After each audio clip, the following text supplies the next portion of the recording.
이제 원래 강좌 하반기 두 번째 시간인데 좀 귀한 원대서 귀한 분을 모셨습니다.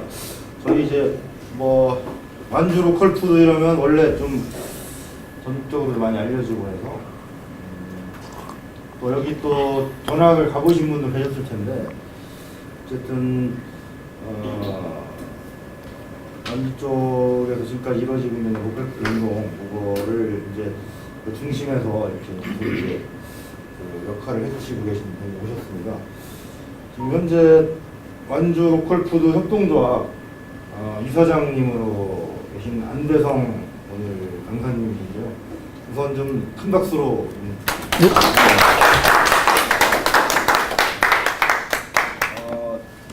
제가 이제 홈페이지를 잠깐 이제 봤는데 저도 사실 잘 몰라서 이제 얘기만 했고 완주 로컬 푸드 협동조합은 2012년 6월 13일에 농업회사법인 완주 로컬 푸드 주식회사로 시작을 했더라고요. 현재 뭐 효자동하고 모악산 등 여러 군데 또 직매장을 내고 있고 또 해피스테이션이라고 하는 온라인 쇼핑몰도 같이 개장을 하고 있는데 2014년부터는 이제 협동조합으로 전환을 해서 지금 운영을 하고 있고요. 2014년에 전국 로컬푸드 인증을 취득했고 또 대통령상까지도 수상을 하셨습니다. 오늘 이제 좀 귀하게 이렇게 귀한 분을 이제 여기까지 모셨는데 어쨌든 소중한 자리이니만큼 좋은 말씀 좀 많이 새겨 듣고 또 궁금한 거 있으면 또 많이 물어보시고 이렇게 좋은 자리 됐으면 좋겠습니다. 네.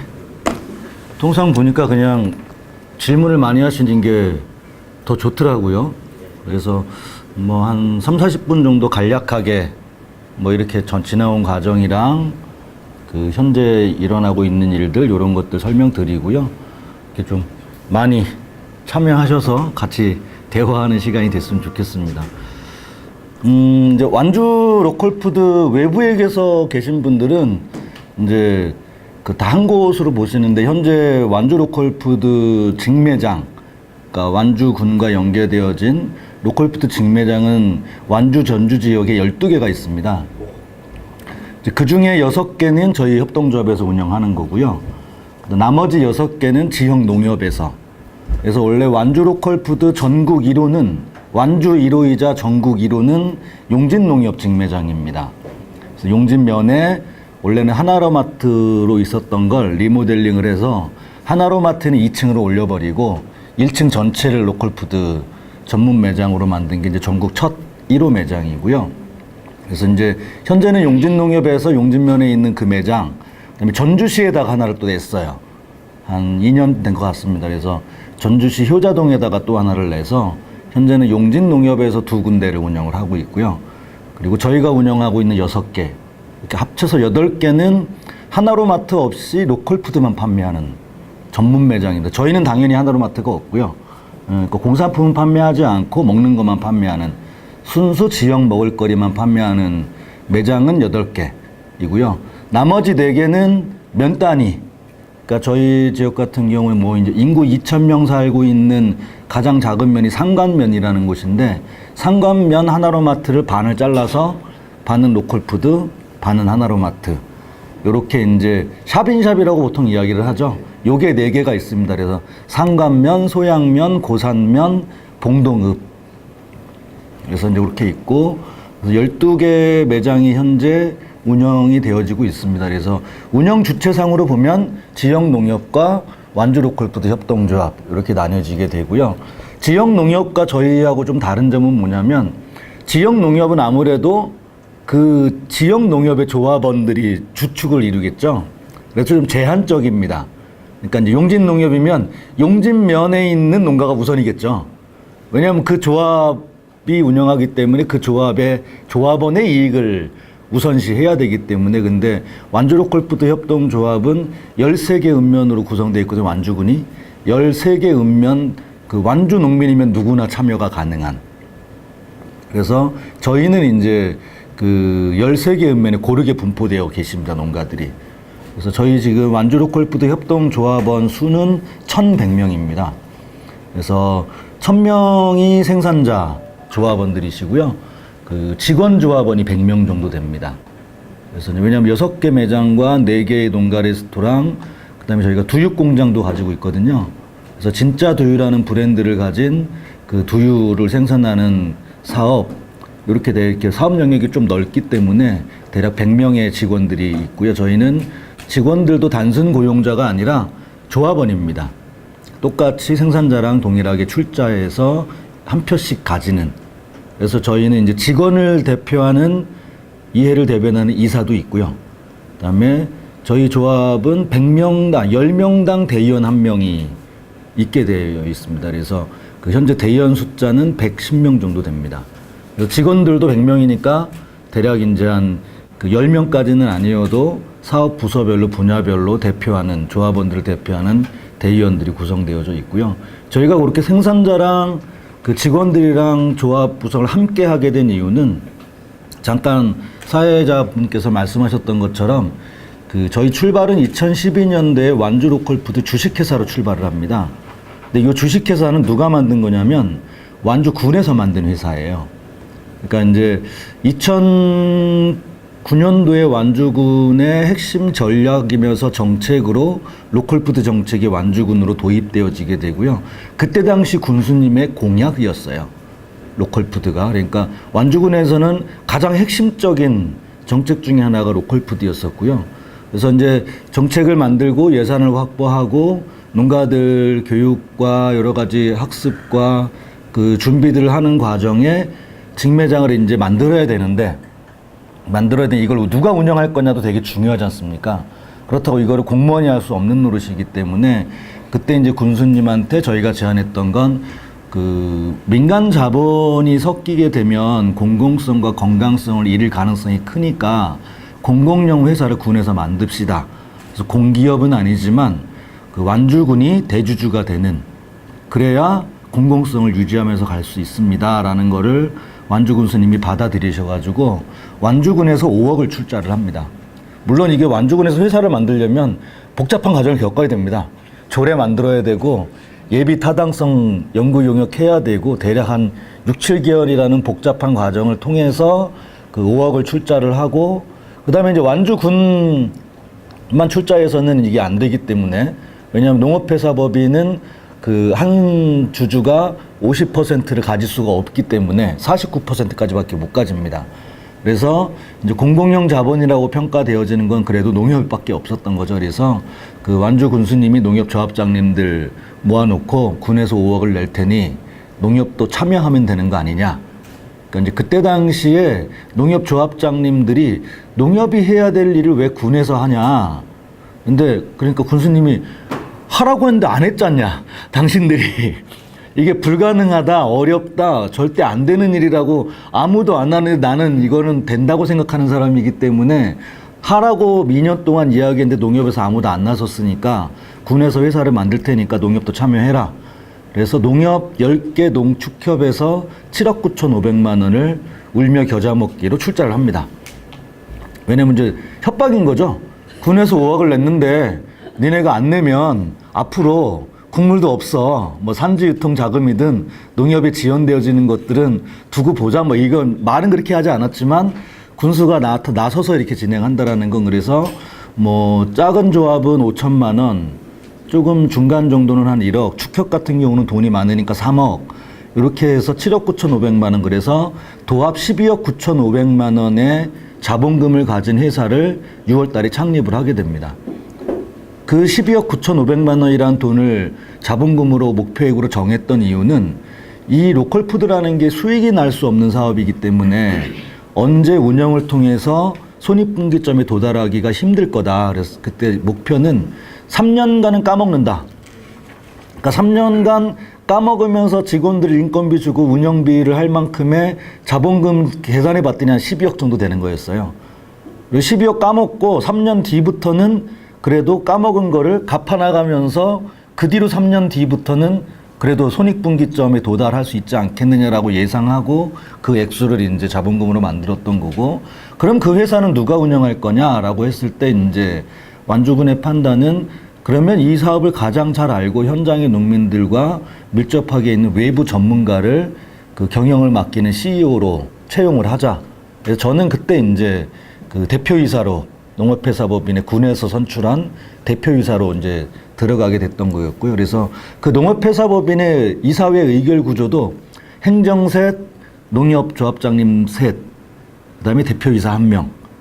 그래서 그 대표이사가 어느 정도 결정을 가질 수 있게 둘이 의견이 달랐을 경우에 대표이사의 선택으로 갈 수 있게끔 어느 정도의 경영 권한을 보장해 주는 방식으로 이사회도 구성이 되어졌었고요. 그래서 뭐 주주는 당연히 이제 완주군과 농협이었었고요. 그렇게 해서 이제 2012년 6월 달에 1월 달부터 준비를 해서 그 농업회사법인이 창립이 되어지게 됩니다. 근데 그 사이에 전국 1호 직매장이 탄생을 합니다. 원래 이 농업회사법인을 만들려고 했던 건 지난 6월 11일 날 다큐멘터리 3일에 완주로컬푸드 협동조합이 방영된 적이 있어요. 그래서 나중에 혹시 다시 보기로 해서 보시면 될 것 같고요. 그게 나왔던 장소가 이제 모악산에 있는 그 로컬푸드 해피스테이션이라는 그 공간인데요. 그 사이에 원래는 이제 그거를 짓기로 하고 근데 이게 완공되려면 1년이 넘게 걸리는 거죠. 건물을 새로 신축하는 거였기 때문에. 근데 이제 완주 군수님이 쭉 보니까 용진농협 직매장 지금 현재 위치가 딱 어디냐면 다리만 건너면 전주시예요. 그러니까 여기서 딱 서서 보이면 전주시의 송천동, 호성동이라는 아파트 단지가 쫙 보이고요. 거기서 여기까지 넘어오는데 제일 가까운 데는 5분, 좀 멀어도 10분, 15분밖에 안 걸립니다. 그러니까 이제 그리고 전주에 사는 사람이 완주의 산업단지로 출퇴근하는 나들목이에요. 그 공간이 국도 17호선인데 나들목에 도로변에 있었기 때문에 저기다 하면 잘 될 것 같다라고 해서 이제 그 전해부터 그 당시 완주 군수님이 용진농협조합장을 설득을 합니다. 설득을 해서 그 용진농협조합장이 해보겠다고 했는데 농협의 이사님들이 다 반대하는 거죠. 조합장님이 지금 초선이어서 잘 몰라서 하는 얘기라고 우리가 옛날에 다 해봤는데 그게 되지도 않을 일이라고 그래서 진행이 안 되는데 이제 그 당시 완주 군수님이 용진농협 조합장하고 임원들을 싹 다 데리고 일본으로 갑니다. 2박 3일로 군에서 군비 다 돼가지고 내가 보여줄게. 그래서 대구 가서 새벽부터 밤늦게까지 일본의 농민들이 그 농산물 직판장 밑진흙기가 됐던 이곳에 어떻게 출하하고 어떻게 운영되어진지를 보여준 거예요. 그랬더니 이제 그 갔던 임원들이 더 이상 반대할 수 없는 거죠. 그러고 나서 이제 다녀오면서 지금은 이제 상무로 승진하셨는데 그 당시 농협의 차장님이셨던 이중진 차장님하고 지금 이중진 상무님하고 조합장이 확신을 갖고 돌아옵니다. 야, 우리도 해볼 수 있겠다. 우리 이 정도 여건이면 해볼 수 있겠다라고 하면서 이제 2011년이죠. 11년 그 상황이 이제 6월 달이었었고요. 9월 달부터 리모델링 하기로 하고 군에서 절반 대줄 테니까 리모델링 농협에서 절반 내고 해서 리모델링 하는 기간 동안 천막 치고 도로변에서 이제 시작을 합니다. 뭐가 됐든지 간에. 그렇게 하고 나서 그 다음에 4월에 이제 용진농협 전국 1호 직매장이 오픈을 하게 되고요. 저희 조합은 이제 그러니까 2012년 6월 달에 만들어진 거죠. 만들어지고 그때 이제 뭐가 핫 이슈였냐면 전주 완주 통합 논의가 핫 이슈였었어요. 그래서 이제 맨날 이제 완주 군민이 전주 니네는 진정성이 없어라는 비판에 항상 직면하기 때문에 전주시에서 이제 완주군으로 거꾸로 제안을 한 겁니다. 완주가 로컬푸드 잘하니까 우리가 직매장 공간을 내줄 테니까 전주시에 니네가 운영해라. 협력 사업으로 전주 완주 상생 협력 사업으로 그래서 한 후보지 3군데를 전주시에서 완주군으로 제안을 하게 되고요. 그 중에 한 군데가 이제 효자동입니다. 전주시 효자동 그 동사무소로 쓰고 있었던 가건물을 원래 전주시에서는 그걸 매각하려고 내놨다가 완주군에서 거기가 제일 좋겠다. 왜냐하면 거기가 이제 그 전주의 강남에 해당하는 곳인 거죠. 그러니까 이제 좀 부유한 층이 많이 사는 동네 바로 앞에 그 공간이 있어가지고 그 공간을 찍게 되고 요걸 이제 완주군에서는 그럼 누가 운영할 거냐. 근데 용진농협을 고려해 보니까 그 문제가 아까 이야기했던 대로 열세금면 모든 농가가 참여하기가 제한적이기 때문에 그러면 군에서 회사 만든 곳에서 이제 운영을 하자. 그래서 그게 이제 10월 달에 개장을 하게 됩니다. 그래서 이제 2012년 10월 달에 그 완주 로컬푸드에서 운영하는 첫 매장이 이제 원래 예정이 없었던 매장이었던 거죠. 농가들을 쭉 조직화해서 그 다음에 7월이나 매장이 들어갈 수 있었는데 때마침 뭐 이제 그게 생기기도 했고 저희 농가들도 맨날 교육만 하지 말고 좀 팔아줘야 되는 거 아니야? 막 이런 그 7월 달까지 언제 기다려? 막 이런 이야기들이 회자되고 있어서 저희도 괜찮겠다 해서 이제 그 효자동 직매장이 10월 달에 생기고 그 다음에 그 모악산 직매장 그리고 2014년 1월에 하가지구 이제 신도시가 구성되어지는 전주 덕진구의 하가지구 직매장 그리고 그 다음에 그 저희가 농가들이 출자해가지고 만든 삼천동 직매장 그리고 지금 이서혁신점 그리고 작년에 봉동읍에 또 하나 이제 근로자 종업복지관을 신축하면서 그 앞에다가 로컬푸드 직매장을 만들고 그러니까 완주군 생각이 그거였던 거예요. 보통 종합복지관 이런 거 만들면 뭐 홍보관 이런 거 만들잖아요. 그런 쓰잘데기 없는 거 하지 말고 로컬푸드 직매장 하자 그 공간은 설계 변경을 해서 그거를 하고 복지관 내 2층에 있는 농가 레스토랑 만들기로 하고 그렇게 해서 현재는 저희가 그 대략 1,100명의 조합원이 그 6개의 직매장을 운영을 하고 있습니다. 요까지가 이제 저희가 대략 5년 동안 이제 올해 만으로 5년 됐거든요. 5년 동안 진행해왔던 결과이고요.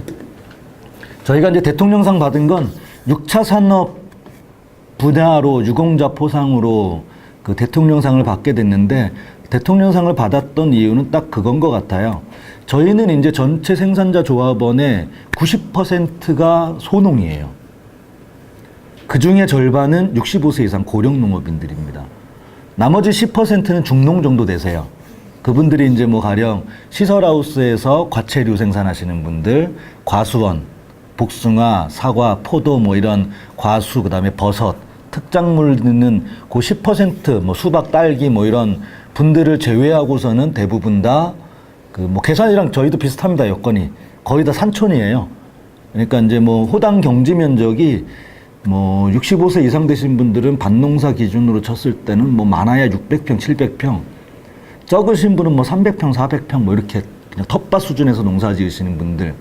그러니까 농촌에서 가장 경쟁력이 떨어지고 소외되어져 있었고 앞으로 이대로 놔두면 재촌화돼 탈농할 가능성이 높은 가장 경쟁력이 취약한 농민들이 조직화되어져서 6차 산업을 하고 있는 거죠. 그러니까 6차 산업은 똑똑하고 어느 정도 규모가 있는 사람들이 모여서 단일 장목을 대상으로 하는 게 보통의 모델인데 그것도 주체는 소농들인데다가 고령농들인데다가 다루는 품목의 가짓수는 연간 뭐 6, 700가지 농산물만 한 400가지를 지역에서 생산하는 방식으로 그리고 그걸 소농들이 직접 가공식품으로 만들어내는 2차 산업 그리고 이렇게 생산한 걸 그 남의 손을 거치지 않고 직접 소비자랑 만나는 방식으로 그리고 레스토랑 만들어 놓고 서비스업도 하고 그리고 주말이면 이제 소비자 가족을 초청해서 저희가 농촌 체험 관광 투어를 해요. 로컬푸드 체험 투어를 하는 거죠. 뭐 이런 관광 사업까지. 그러니까 2차 영역까지는 생산자의 몫이죠. 생산을 제대로만 해 놓으신 거에 전념하시라는 거고요. 3차 영역에 해당하는 영역은 직원 조합원들이 진행을 하는 거죠. 그래서 협동조합을 만들게 되면 이게 가능해집니다. 생산자는 생산자대로 직원은 직원대로 역할 분담을 할 수가 있는 거죠. 대신 직원 조합원들은 월급을 받겠죠. 생산자들은 판매를 통한 수익을 얻게 되는 것이고요. 그래서 그런 방식으로 이제 저희가 로컬 푸드로도 많이 견학을 오시긴 하지만 6차 산업으로도 많이 전국적으로는 견학도 많이 오시고 최근에는 이제 그 협동조합 혹은 사회적 경제 영역에서도 제법 많이 오시는 것 같습니다. 왜냐하면 그 매출액 규모로는 전국 최대 협동조합이거든요. 농협을 제외한. 조합원 숫자로 보더라도 1,000명 이상 되는 일반 협동조합 모델로 가지고 있는 곳이 없고 거기다가 경영이 자립된 그러니까 부채 없이 자립화 경영이 가능한 협동조합이 많지 않기 때문에 그래서 이제 어쨌든 그런 쪽으로도 최근에는 많이 오시고 있는 거고요. 이게 지금 제가 USB 자료여가지고 매출액은 요거는 한 3년 전 월 평균 매출액입니다. 작년에는 월 평균 매출액이 20억 정도 됐었고요. 올해는 25억에서 27억까지 지금 늘어나고 있습니다. 8월 달 한 달만은 지금 한 달 동안 30억 정도 될 것 같아요. 그래서 작년 연 매출액은 저희가 240억이었고요. 올해는 320억에서 360억 정도가 예상이 되어집니다. 지금 이제 8월 달이기 때문에.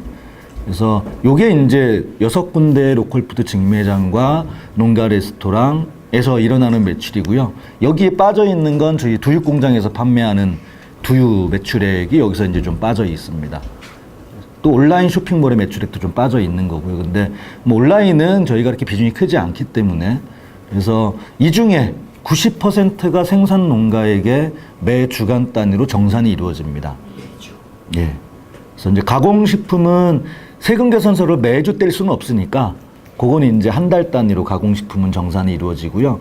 1차 농산물 같은 경우는 그러니까 매주 저희가 이제 월요일부터 일요일까지 판매한 걸 수요일 날 정산을 해드립니다.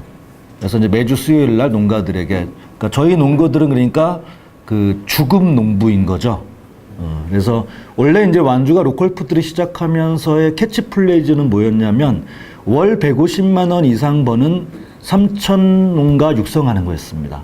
그러니까 월 150만 원 버는 월급쟁이 농부 3천 소농을 만들겠다라는 게 이제 핵심 캐치플레이즈였고요. 150만 원이라는 수치는 대한민국의 현재 농민들 중에 50%는 농업소득으로 연 1,000만 원이 안 됩니다. 그 중에 70%는 500만 원이 안 됩니다. 대략 소농일 가능성이 높겠죠. 그러니까 뭐 우리 괴산 지역에서도 우리 동네에 할머니 농사 짓고 계시는데 소득이 없잖아요. 아예 없거나, 그 다음에 한 1년에 농사 지어봐야 뭐 400평, 500평 짓는데 500만 원 이상 벌기가 사실 쉽지 않은 거죠. 이제 그런 농부들을 150만 원 벌게 하겠다는 얘기입니다. 연봉으로 치면 1,800만 원인 거죠. 그러니까 연 조수입 1,800만 원 소농을 육성한다면, 그게 가능하다면, 그게 실현이 된다고 하면 소규모 영농이라도 시골 생활하는데 별 어려움이 없지 않는 거 아니냐. 그리고 그런 지역의 여건이 만들어진다면 뭐 가장 귀농하기 좋은 동네가 되는 거 아니냐. 왜냐하면 귀농에서 따박따박 고정소득이 있는가 없는가는 상당히 차이가 큰 거지 않습니까? 그것 때문에 정착이 어려움을 겪고 있는 거기 때문에, 그래서 이제 그 캐치플레이들을 이제 2009년도에 만들게 됩니다. 그러니까 2009년도에 정책이 만들어지고 로컬푸드 첫 직매장이 생긴 건 2012년도에 생긴 4년 뒤에. 그러니까 그냥 해서 직매장을 만든 게 아니고요. 4년 동안 뭘 했겠습니까? 이제 준비한 거죠. 왜냐하면 우리가 일본을 견학하거나 해외 선진 사례를 미국의 파머스 마켓이나 이런 것들을 급작스럽게 도입을 했더니 이게 제대로 정착되지 않는 경우가 되게 많은 거죠. 그러니까 이제 뭐 예전에 뭐 일본에서 공부하고 오신 박사님이 농식품부에 내가 일본에 가봤더니 미츠노에키라고 국도변 휴게소에 농산물 직판장이 있더라. 우리도 하자. 그래서 한때 우리도 국도변에 뭐 농특산물 판매장 이런 거 막 지었습니다. 지역마다. 지금 싹 다 망했죠. 일본에 갔더니, 동경에 갔더니 지자체에서 운영하는 안테나숍이 있더라. 우리도 서울에다 안테나숍 하자 그래서 모든 지자체가 또 서울에 안테나숍 열었다가 빚만 지고 파산해가지고 다시 그냥 회수 내려오는 이런 일들이 있었고요. 또 미국에서 공부하고 오신 박사님이 미국에 갔더니 파머스 마켓이 잘 되더라. 우리도 하자. 그래서 한때 농협중앙회에서 농협 하나로마트를 파머스 마켓으로 바꾸려고 간판도 이렇게 붙였었어요. 근데 불과 1년도 안 돼서 어떻게 됐냐면 다시 파머스 마켓 간판은 떨어지고 그 하나로마트로 다시 바뀌게 되는 전철을 밟게 됩니다. 그 모든 이유가 뭐냐면 벤치마킹을 제대로 한 게 아니라 내가 보고 싶은 거, 내가 듣고 싶은 것만 똑똑 끊어서 벤치마킹을 한 거죠. 그러니까 이제 급하게 서둘러서 될 문제가 아닌데, 왜냐하면 일본과 우리나라는 여건이 다르기 때문에. 그래서 완주도 이제 저도 한 2007년도부터 완주군 공무원들이랑 우리 마을 리더들이랑 2007년도부터 한 2012년도까지 일본을 한 15번은 다녀온 것 같아요. 준비하는 동안. 왜냐하면 한 3박 4일 가서 보고 와서 전체를 다 할 수 있는 문제가 아니잖아요. 그러니까 제 고민은 항상 뭐였냐면, 야, 일본은 국대변 휴게소에서 농산물 직파장을 열었는데 다 잘 되는데 왜 우리는 싹 다 망했을까? 왜 안 될까? 이유를 찾아본 거, 쟤네는 되고 우리는 안 됐던 이유가 뭘까? 이거 어떤 준비를 해야 되는 건가? 그게 가능하려면 뭐 이런 것 때문에 이제 그 차분하게 이제 그 2009년도에 이미 완주군에서는 공약 사업이었기 때문에 로컬 푸드에 100억을 투자하겠다고 예산도 있었어요. 근데 이제 직매장을 섣부르게 열지는 않았던 거죠. 그래서 이제 4년 동안 준비해서 그 직매장을 이제 열었고요. 열었고 이제 현재는 그 결과로 3,000농가까지는 아니지만 대략 한 2,500농가 정도는 12개의 로컬푸드 직매장에서 활동을 하고 계십니다. 그러니까 용진농협, 뭐 저희 협동조합 이렇게 저렇게 해서. 근데 시골에 있는 몇 단위의 로컬푸드 직매장, 농협에서 시작할 수 있었던 건 완주 로컬푸드 협동조합에서 13개 읍면에 농가들을 다 조직화해 놓은 거예요. 그러니까 저희는 이제 처음에 그 마을마다 다니면서 마을 단위로 생산자 회의를 구축하게 하고, 요게 지금은 저희 대의원 선거구입니다. 그러니까 자연마을 단위로. 그러니까 상간면에도 100명의 농민이 있는 거예요. 로컬푸드에 참여하는. 그러니까 상간 농협에서 직매장 열기가 쉽죠. 다른 데는 거꾸로 농가를 모으는 것부터 시작해야 되는데 100명의 농민들을 명단을 받아가지고 그 공지해가지고 모아가지고 직매장 열면 바로 시작 출발할 수 있는 거죠. 그래서 이제 저희는 뭐 농협하고 관계는 대단히 좋은 관계입니다. 왜냐하면 어차피 농협에서 고령농, 소농에 대한 대안은 사실은 농협에서 세우기가 쉽지 않았거든요. 조합원이긴 하지만 농협에서 팔아줄 수 있는 영역은 일정 정도 규모화돼 있거나 단일 장목으로 장목반 형태로 존재하시는 분들 거를 팔아주는 노력들은 할 수 있지만, 산골짜기에 있는 할머니들의 텃밭에서 조금씩 나오는 다양한 농산물을 팔아줄 수 없었기 때문에 그 역할을 어떻게 보면 역할 분담한 거죠. 그래서 이제 완주는 지금 조합의 농협에서 공동사업법인을 만들어서 완주의 대표 장목 한 10가지 정도 됩니다.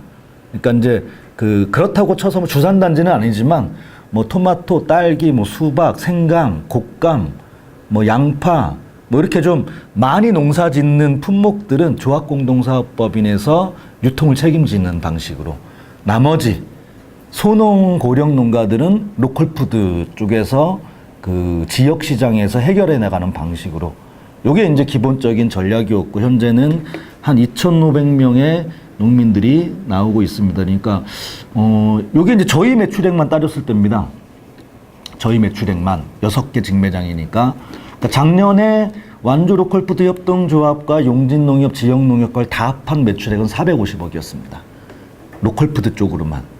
올해는 550억 정도 될 것 같아요. 로컬푸드 쪽으로만. 그러면 이렇게 됩니다. 완주의 원예 농산물 총 생산액이 1,500억입니다. 그 중에 30%를 어디 멀리 보내지 않고 지역에 있는 로컬푸드 방식으로 해결하고 있다는 얘기입니다. 근데 농민이 가져가는 몫이 상당히 높잖아요. 90%를 가져가니까. 보통 우리가 예를 들어서 도매시장으로 출하할 채소류 평균이 농가 수출이 35%입니다. 과일을 해봐야 55%. 나머지는 유통비용으로 빠져나가고 있는 거죠. 그러니까 실제 우리 농민들은 도매시장으로 출하할 경우에는 대략 65%의 유통 수수료를 내고 농사를 짓고 있었던 거를 10%만 내고 나머지 90% 다 가져가는 거죠. 그렇게 되면 예를 들어서 로컬푸드 직매장에서 1년에 3천만 원의 매출을 올리는 분은 도매시장에 출하하시는 분의 1억과 맞먹습니다. 수익률 측면에서. 왜냐하면 생산비도 훨씬 덜 들어가죠. 도매시장에 1억을 출하하려면 혼자 농사 못 짓죠. 가족끼리 농사 못 짓고 사람을 써야 되지만 로컬푸드 직매장에 3천만 원 매출 올리는 건 두 부부만 하셔도 돼요. 남에게 들어갈 돈이 하나도 없는 거고요. 농지 규모가 영세하기 때문에 생산비도 그렇게 많이 들어갈 이유도 없는 거고요. 그래서 이제 농민들 입장에서 보면 뭐 이렇게 활동을 진행하시게 되면 시골에서 뭐 내 용돈 쓰고 자식들한테 손 안 벌리고 경제생활 하는데 별 어려움이 없는 거죠. 뭐 저희 최고령 조합원이 89세신데요. 89세 된 할아버님도 한 달에 100만 원은 버세요. 남자분이어서 가능한 것 같아요. 87세 된 어머니는 한 달에 한 50만 원 버세요. 그러니까 그 어머니는 맨날 배낭 가방 하나 메고 오세요. 매일. 그분들은 뭐냐면 로컬푸드가 내 직장이 돼버린 거예요. 나도 매일 출근할 때가 생긴 거예요. 안 그러면 드라마 보다가 아침 연속극 보고 경로당 가서 화투 치다가 낮잠 자는 게 모든 일상의 전부였을 텐데 이제는 바쁘신 거죠. 새벽같이 일어나서 직매장 나갈 거 포장해가지고 배낭 메고 가야 되는. 그러니까 뭐 시골에 87세 된 할머니가 농사를 많이 짓는 것도 아닌데 한 달에 50만 원을 번다는 거는 대단한 수입이죠. 그분들한테는. 그래서 이제 뭐 그렇게 지금 가고 있는데 중요한 건 뭐 이제 그 여기 생산자분들도 계시고 오늘 여기 매장 이렇게 보면서 이제 대부분 이제 한살림도 그렇고 지역화에 대한 고민들이 많으시잖아요. 왜냐하면 이게 한살림이나 아이쿱이나 두레생협이나 행복중심생협이나 모든 생협들이 전국 물류이기 때문에 전국의 생산자 거를 모아서 전국의 소비자에게 보내다 보니까 얘도 어쩔 수 없이 유통비용이 발생하는 거죠. 물론 유통 자본들처럼 비합리적으로 아니라 실비가 들을 수밖에 없지 않습니까? 운송해서 이걸 또 다시 보내는. 그래서 이제 그 저희 지역의 한살림 생산자분들도 많이 지역화를 많이 고민하세요. 그러니까 뭐 저희 부안 쪽에서 오신 분들 우리가 부안에 친환경 로컬푸드 매장을 내볼 수 있지 않을까라는 고민들을 많이 하시는데 쉽지 않죠.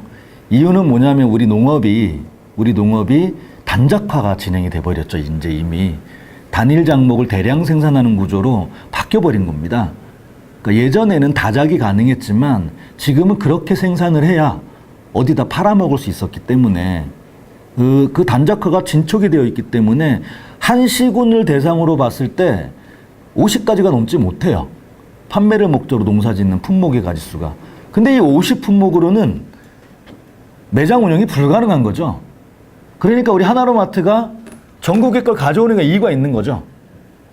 왜냐하면 그렇게 해야 농협물류를 통해서 전국 사방각지 거를 모아야 소비자가 원하는 품목군의 구색을 맞출 수 있게 되는 거죠. 그러니까 완주가 4년 동안 준비했던 건 뭐냐면 이겁니다. 그러니까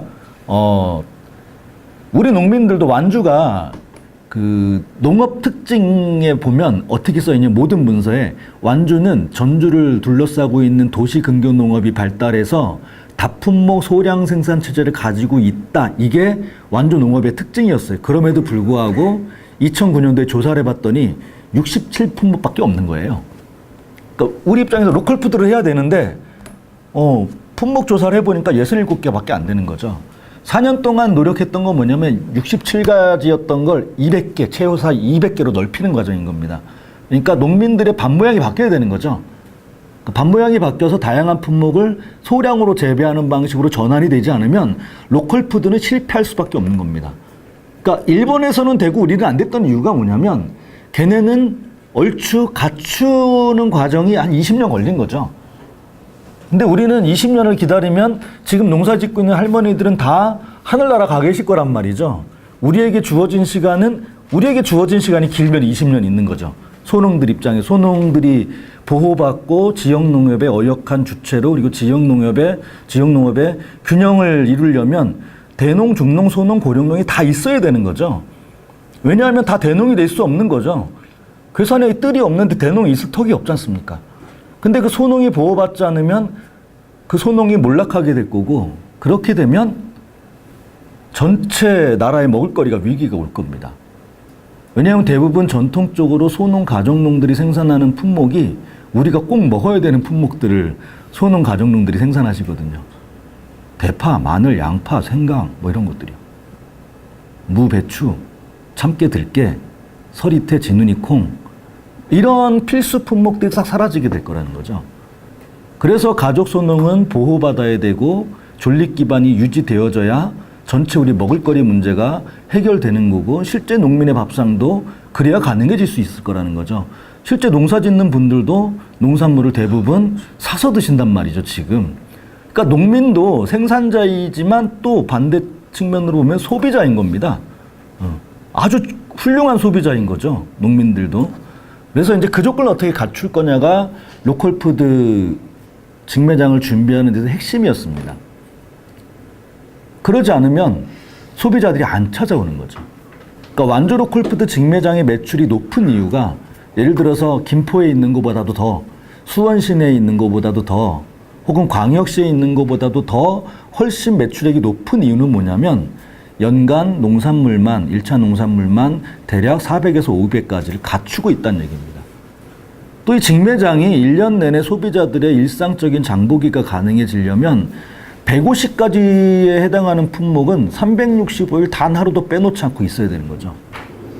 그게 이제 이런 겁니다. 아까 말씀드렸던 대파, 마늘, 양파, 생강, 고추, 고춧가루 뭐 이런 것들이죠.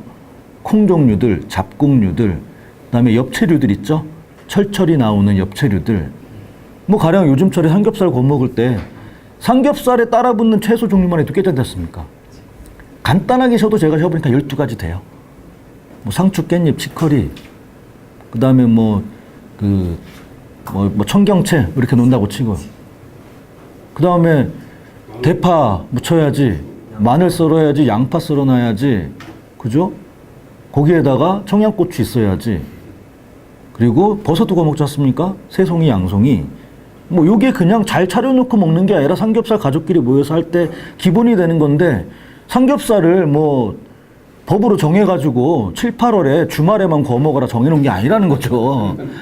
내가 먹고 싶을 때 언제든지 구워 먹어야 되고, 구워 먹을 때 따라붙는 채소, 이거는 우리 매장에도 일상적으로 있어야 되는 거죠. 흡사 우리가 대형마트를 갔을 때 1년 아무 때나 가도 꼭 있는 애들 있잖아요. 이건 우리도 갖춰야 된다는 거죠. 그래서 그거 갖추려면 이게 어디서 떼오는 게 아니라 농부의 땀과 정성으로 농사를 농민이 저어줘야 되는 거니까 농민의 생각이 바뀌어야 되는 거죠.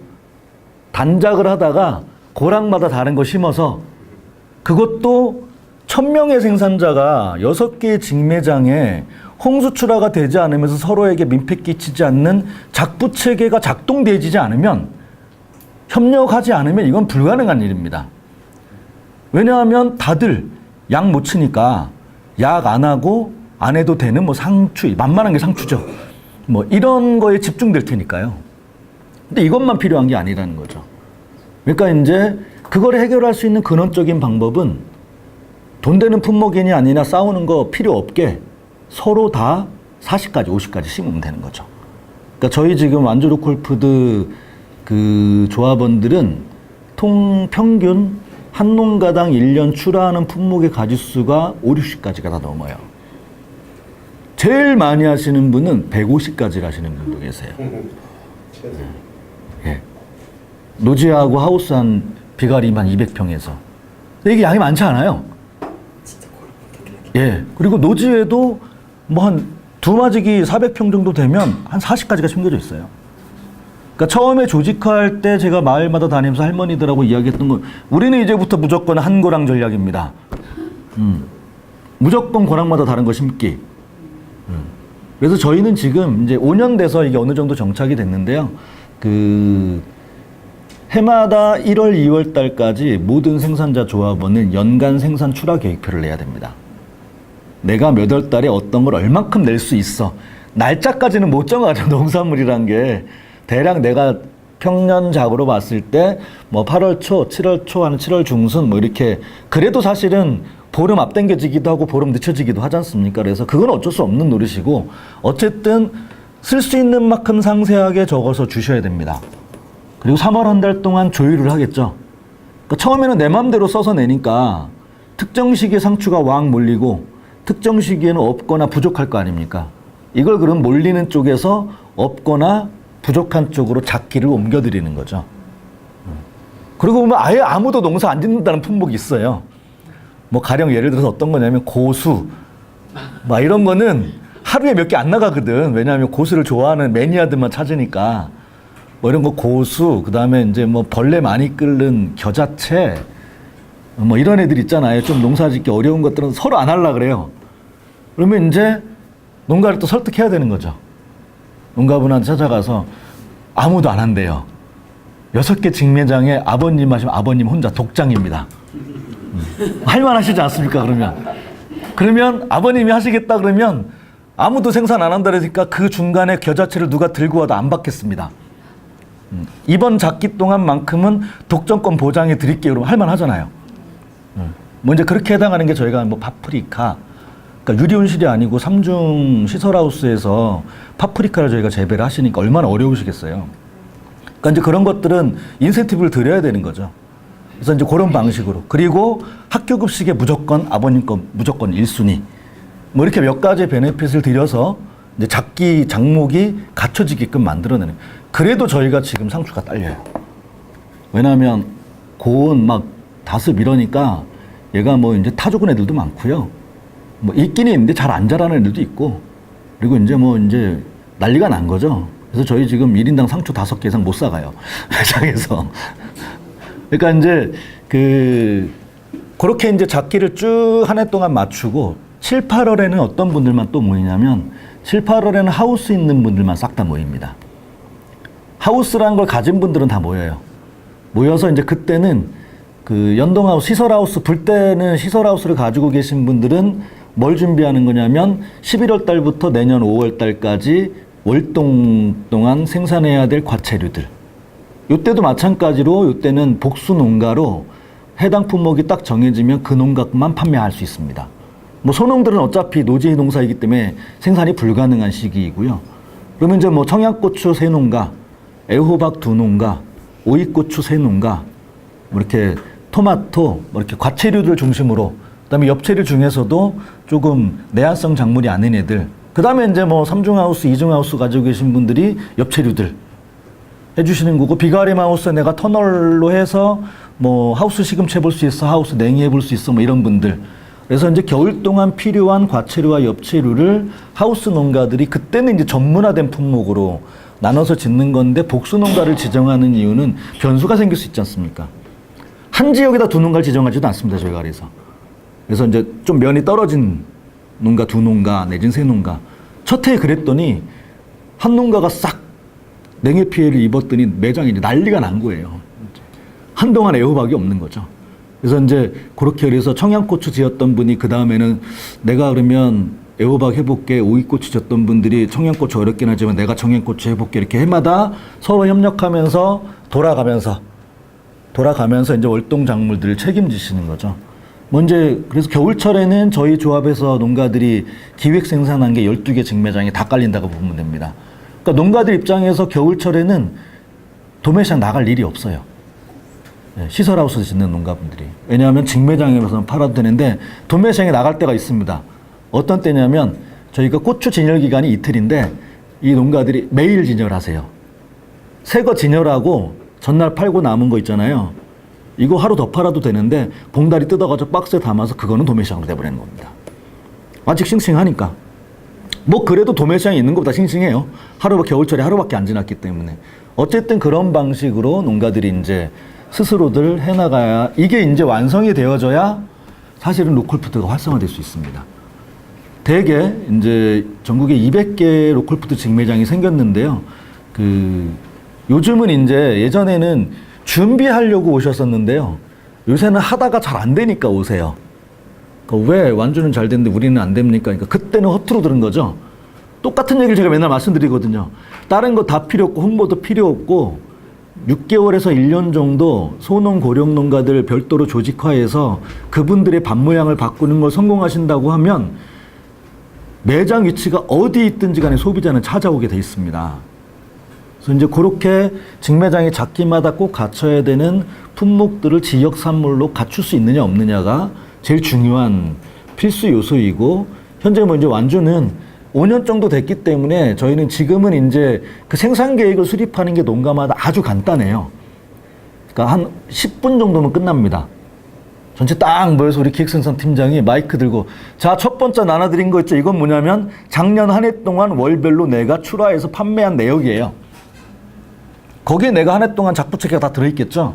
월별로 품목이 있으니까 이제 빈종이 나눠줍니다. 1월달, 2월달, 3월, 4월달 쭉 나눠주는데, 자, 첫 번째 장에다가 이름 쓰시고, 작년에 한 거 중에 올해 안 할 거 꼽혀 하세요. 간단하죠. 거기 다 있으니까. 작년에 출하했던 거 중에 나 올해는 이거 안 할 거야 라고 하는 거 X 치십시오. 나머지 빈종이는 뭐냐면 작년에 안 했는데 X 친 거 대신 올해 할 거를 해당 월에 써주세요. 그럼 10분이면 끝납니다.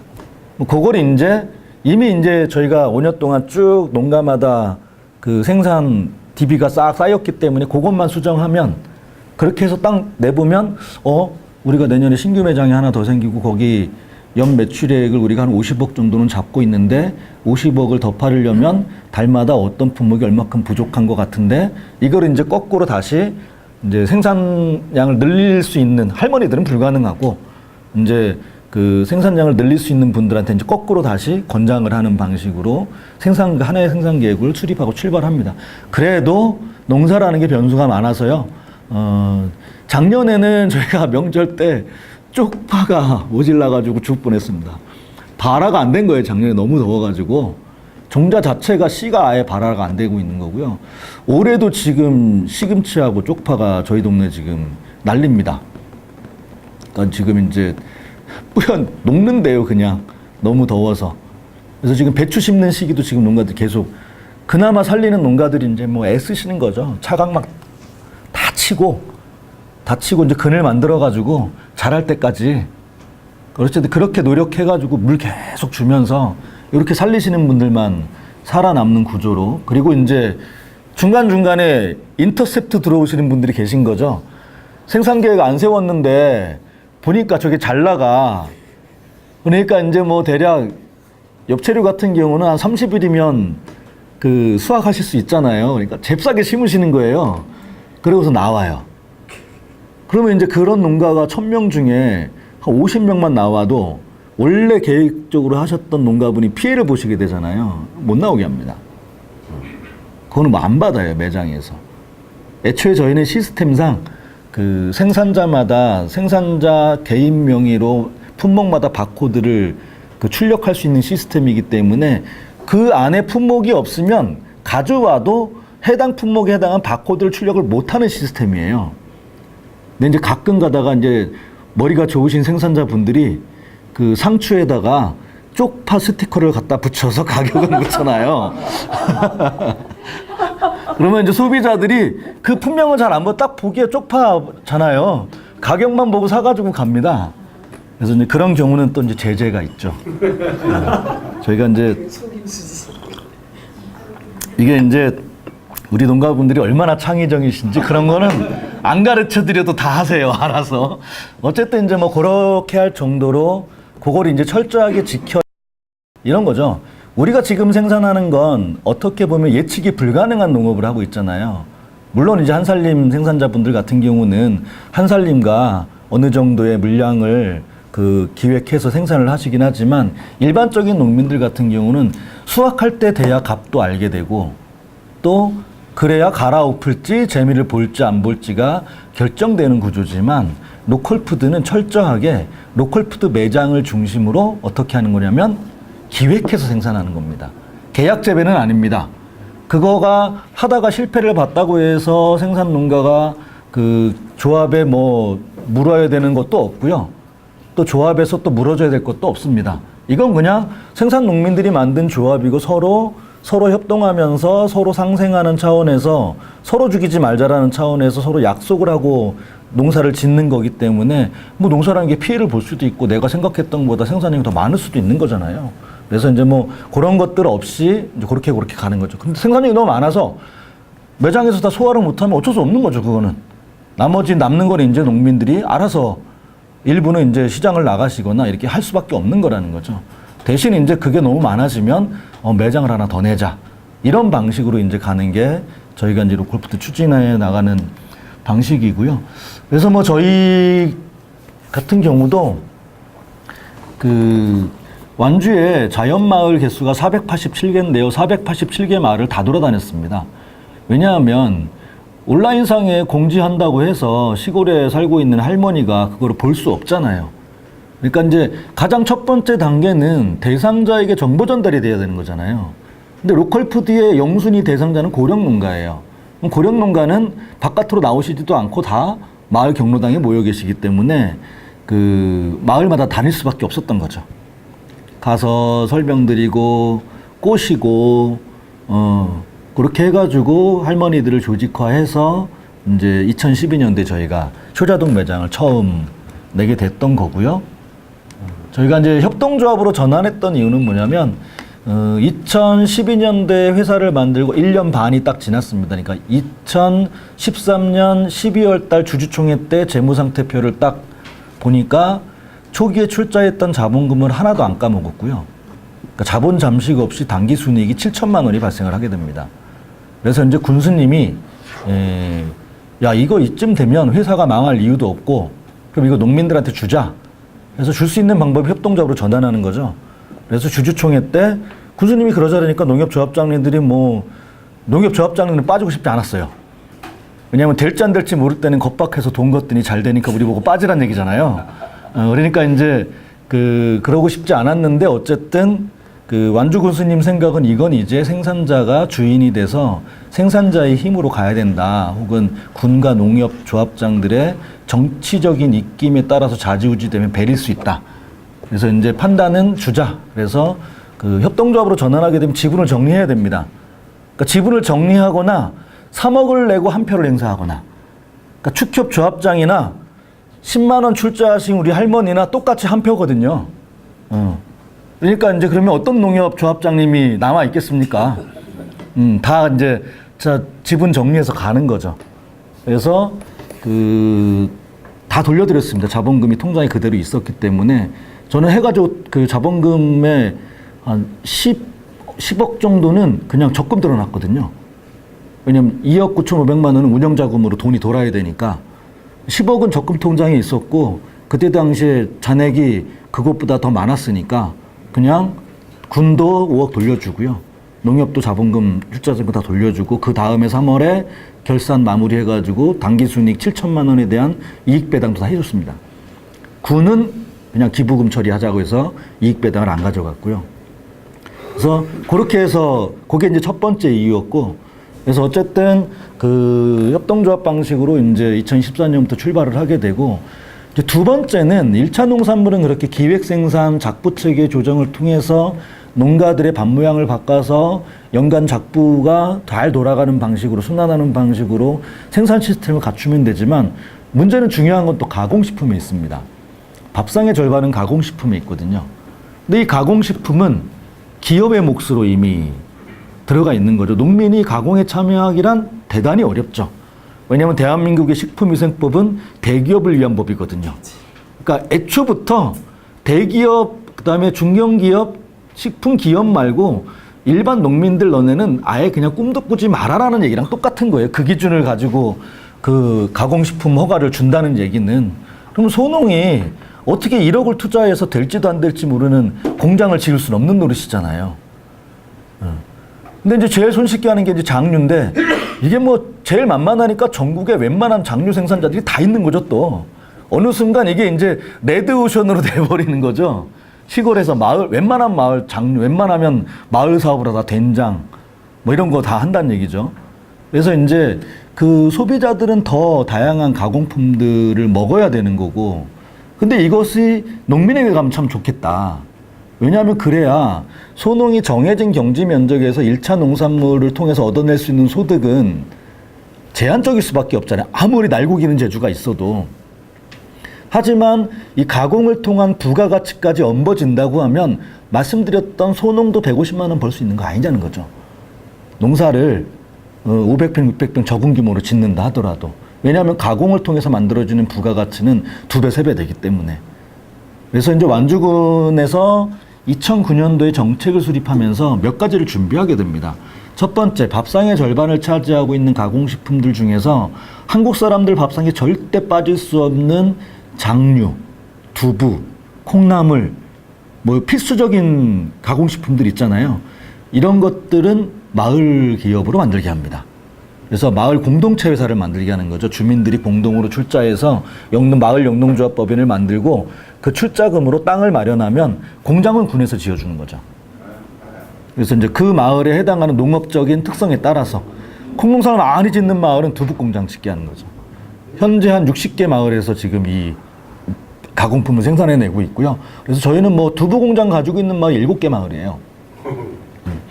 한 마을이 대규모 공장을 진 게 아니라 목표는 그거예요. 근데 그 마을에서 생산되는 콩을 두부로 만들어서 좋은 값에 콩 사주고 두부 만들어서 일자리 창출하고 이익이 생기면 마을에 또 나나 배당되어지는 요 회사를 만드는 게 목적이. 두부 공장이 다 한 20평, 30평짜리예요.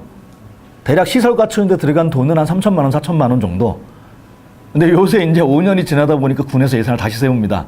왜냐하면 시설도 노후화되고 5년이 돼가지고 거기다 이제 햇섭비라는 기준이 생기게 되니까 이거는 정말로 그러니까 웬만한 사람은 가공하지 말란 얘기예요.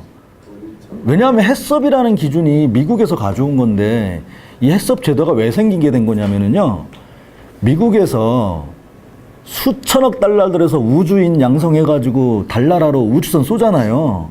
걔네들 올라갔는데 뭐 잘못 먹어가지고 설사병 나가지고 다시 내려올 수 없잖아요. 죽으면 끝나는 거고. 그러니까 사실은 햇섭이 정말 무균으로 우주인의 식량을 만드는 위해 요소 관리 제도였어요. 이걸 대한민국 시작체에서 사실은 그 기준 그대로 가져온 겁니다. 지금 조금 바뀌긴 했겠지만. 그러니까 이거를 이제 김치, 장류 2018년도까지 연매출 1억 이상 되는 데는 다 의무적으로 햇섭을 받아야 되는 거예요. 예. 연매출 1억이 넘거나 이용하는 근로자가 5명 이상 되거나. 근데 저희 완주 로컬 푸드에 그 가공품 출하하고 있는 웬만한 공동체 회사들은 다 2억 넘거든요. 그러니까 이제 지금은 이제 거꾸로 군에서 그 시설을 보완하고 어쨌든 법적 요건은 갖춰야 되니까 이제 그 방식으로 2009년도부터 마을을 차곡차곡 가공품들을 준비를 시작을 시킵니다. 그래서 이제 지금 웬만한 가공품들은 마을에서 이제 뭐 두부 장류에서부터 한가, 김부각, 김자반 이렇게 밥상의 반찬으로 소비가 많이 일어나는 것들은 이제 마을에서 만들게 하고요.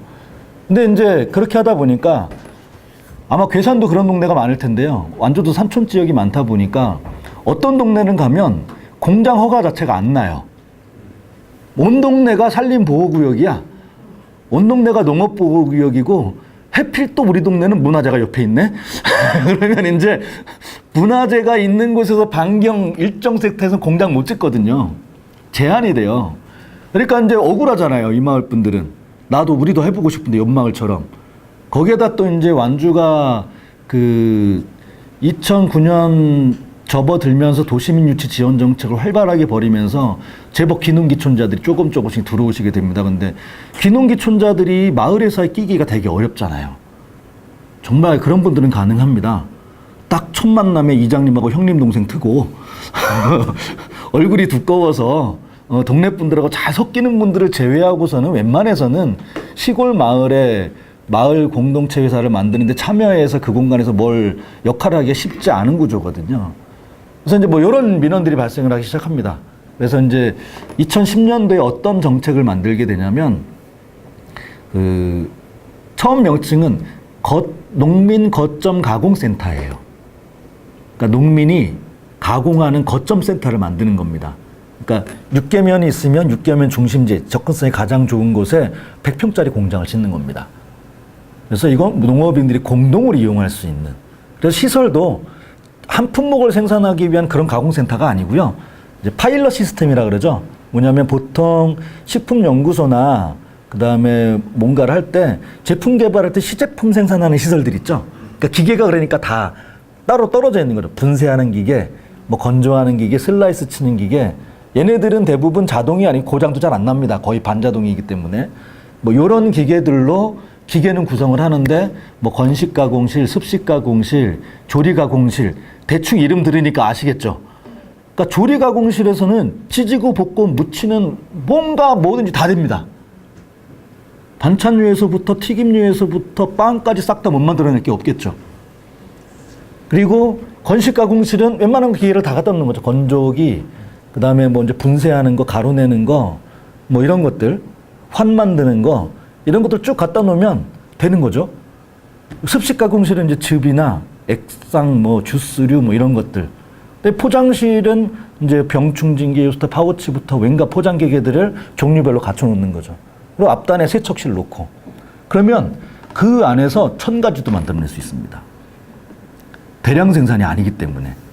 그러니까 그 공간에서 농민들이 3개월 동안 가공 아카데미 교육받으면서 전문가한테 배워서 내가 만들려고 하는 시제품을 생산하고 그 시제품을 직매장에 나와서 소비자들한테 매겨봅니다. 요새는 이제 딱 답이 나와요. 직매장 6군데에서 시식회를 쫙 하잖아요. 딱 대놓고 맛없다고 못 하잖아요, 소비자가. 다 맛있다 그래. 그 말을 믿으면 안 되는 거죠. 딱 소비자가 이거 언제부터 팔아요? 그럼 된 거예요. 이거 언제부터 파세요? 라고 하면 그건 팔아도 되는 거고, 그 대답을 못 드신 분들은 다시 가서 연습해야 되는 거죠. 그러니까 이제 그 과정을 통해서 한 6개월 정도 준비를 하면 어느 정도 테스트 마케팅까지 맞춰서 직매장에 나오게 되는 거죠. 그게 현재 완주에 2개가 있습니다. 2개소가 있고 하나를 이제 더 지을 생각이고요. 근데 요거는 지금 그 완주군의 정책이 중앙정부 정책으로 받아들여져서 아마 재작년부터인가 3년 전부터 그 전국 시군에 농업인 공동가공센터라는 명칭으로 농촌진흥청 통해서 기술센터 쪽으로 지금 확대가 되고 있습니다. 그러니까 그게 있으면은요, 농민 누구나, 기농자 누구나 내 공장이 없어도 제대로 된 가공식품을 생산할 수 있는 거예요. 내가 원하는 종류대로 그대로 싹 다. 그래서 이제 저희는 그 가공센터를 이용하시는 분들이 또 협동조합을 만드십니다. 왜냐하면 제조원은 해결이 됐지만 제조원은 거점 가공센터가 있으니까 해결됐지만 판매원 자격은 취득해야 되잖아요. 판매원 자격을 취득한다는 개념은 사업자 등록을 내야 되는 거잖아요. 사업자 등록을 농민이 내는 순간 뭐가 따라붙습니까? 부가세 3개월에 한 번씩 신고해야지. 예. 이거 그러면 이제 내가 농사 짓다가 가공품 만들어 놓은 것도 개우개우 배워가지고 식품위생법도 공부하고 해서 어쨌든 뭐 이거 개우개우 거기까지는 했는데 세금은 다른 거죠. 사업하는 사람들 다 세무사에다가 한 달에 15만 원, 20만 원 주고 기장대행 맡기는 건데, 농민들이 가만히 생각해 보니까 야, 우리가 다 사업자 등록증을 낼 이유가 있겠어? 생각해 보니까 그러면 우리가 협동조합의 구성원이 100명인데 100명이 다 세무사에다가 10만 원씩만 낸다고 해도 그 돈이 얼마요? 계산해 보니까 그 돈만 해도 100명이면 한 달에 1,000만 원 돈 되잖아요. 그러니까 우리 농민들이 지혜로우신 거죠. 야, 그러지 말고 협동조합 만들어서 제조 판매원을 통일하자. 대신 그 협동조합에 내가 판매 금액에 완주로컬푸드 협동조합의 수수료 10% 플러스 우리가 만든 가공협동조합에 수수료 3%더 내자. 그러면 그 3% 가지고 격리 직원 하나 둘 수 있지 않냐. 그러면 이제 해결되는 거죠. 그 격리 직원이 정산과 세무나 이런 것들을 해결하면 되는 거니까. 현재 그 2군데의 그런 협동조합이 3군데가 있고요. 하나는 이제 영농조합법인 형태로 하나가 있습니다. 그래서 이 4개의 제조 판매원을 가지고 대략 300명의 농민이 지금 가공상품을 만들어서 가공 창업을 하고 계신 거죠. 그래서 나중에 뭐 이제 저희 직매장에 오시게 되면 가격표에 이렇게 붙어 있어요. 그러니까 가공식품 생산자 협동조합, 그리고 옆에 숫자가 써 있습니다. 그러니까 그 농가는 가공식품 생산자 협동조합 12번 농가예요. 근데 그 내 브랜드는 어떻게 하냐면 스티커로 네, 백여사 콩자반, 이거는 이제 백시성을 가진 여성 농민께서 콩자반을 만들어서 내시는 거죠. 대신 그 가격표에는 그렇게 써 있는 거죠. 농가의 부엌 25번. 왜냐하면 그래야 바코드가 찍히는 대로 그 농가에게 정산이 될 테니까. 그래서 이제 그런 시스템으로 어떻게 보면 완전 100% 합법적이진 않지만 법의 테두리 안에서 비껴나가는 방법을 선택할. 그건 뭐냐면 우리가 이제 이 법에 OEM이라고 보시면 돼요. 제조원이 있잖아요. 내가 원료를 보내면 남이 만들어줘서 그 팔고, 근데 이제 위탁 가공이 아니라 농민이 직접 하는 거죠. 법적 형태는 OEM 가공이지만 실제 내용상으로 내가 직접 만들어내는 거죠. 그래서 이제 그런 방식으로 가공식품이 이제 현재 농민들과 마을에서 한 가공품이 300가지가 넘게 진열되어져 있습니다. 웬간한 건 다 있습니다. 수제 요구르트에서부터 수제 떡갈비, 치즈까지 나오게 됩니다. 이제 판매가 되니까 농가들이 공부해가지고 치즈 만드시더라고요. 구워 먹는 치즈네 뭐 이렇게. 그래서 요구르트 유제품에서부터 축산 가공품, 그다음에 이제 빵도 저희가 이제 대부분 한 3군데 그 제과제빵 공동체가 있는데요. 3곳 다 저희가 보통 연매출이 2, 3억 대요. 그러니까 뭐 한 3군데 직매장에는 즉석에서 빵을 만드는 코너는 하나씩 이제 뭐 마더쿠키, 뭐 이웃닌, 뭐 이렇게 그 이웃닌 같은 경우는 고3면에 교육 공동체에 활동하시는 분들이 교육 사업을 해야 되는데 돈이 필요하잖아요. 수익 사업으로 그러면 우리 협동조합 만들어서 저기 기초난 총각이 천연 발효빵 만드는 기술이 있으니까 그거 한번 해보자 그래서 해가지고 거기서 일부 이제 수익금을 교육 공동체로 줘서 아이들을 위해서 또 이제 교육 활동 사업비로 쓰여지는 현재도 존재합니다. 그래서 이제 그런 공동체가 있고 혹은 경력 단절 여성들이 빵 기술 배워가지고 빵 만들어내는 그 준맛들이라는 여기가 이제 저번 다큐 3일에 나왔습니다. 예. 거기가 이제 소비자들한테 그 얘기를 들은 거죠. 썩는 빵 팔아줘서 고맙다고. 이 얘기를 들은 이제 그래서 우리밀 우리 쌀가루로 화학 첨가물을 최소화해서 가장 건강에 이로운 빵으로 이런 가공품들을 만들어내는데 완주로컬푸드 협동조합의 가공품 출하 기준은 되게 엄격합니다. 햇섬 뭐 이건 아니고요. 뭐냐면 첫 번째 지역에서 생산 가능한 원료는 지역 걸 써야 됩니다. 그러니까 이제 지역에서 불가능한 게 있겠죠. 뭐 김 이런 건 우리 지역에 생산 안 되니까 그건 이제 국내산을 허용하지만 가령 마늘장아찌야 그러면 완주 마늘을 써야 됩니다. 근데 완주에서 생산 불가능한 건 전라북도까지. 전라북도에도 없으면 타 지역까지. 그러니까 철저하게 그 지역 농업과 로컬 푸드를 연결시키는 거죠. 그래야 지역 순환 경제 시스템이 돌아갈 테니까. 그래서 이제 첫 번째는 지역 원료를 사용해야 되고요. 천연 첨가물로 해결이 가능한데 그 천연 첨가물의 값이 너무 비싸거나 어려워서 화학 첨가물을 사용하면 안 됩니다.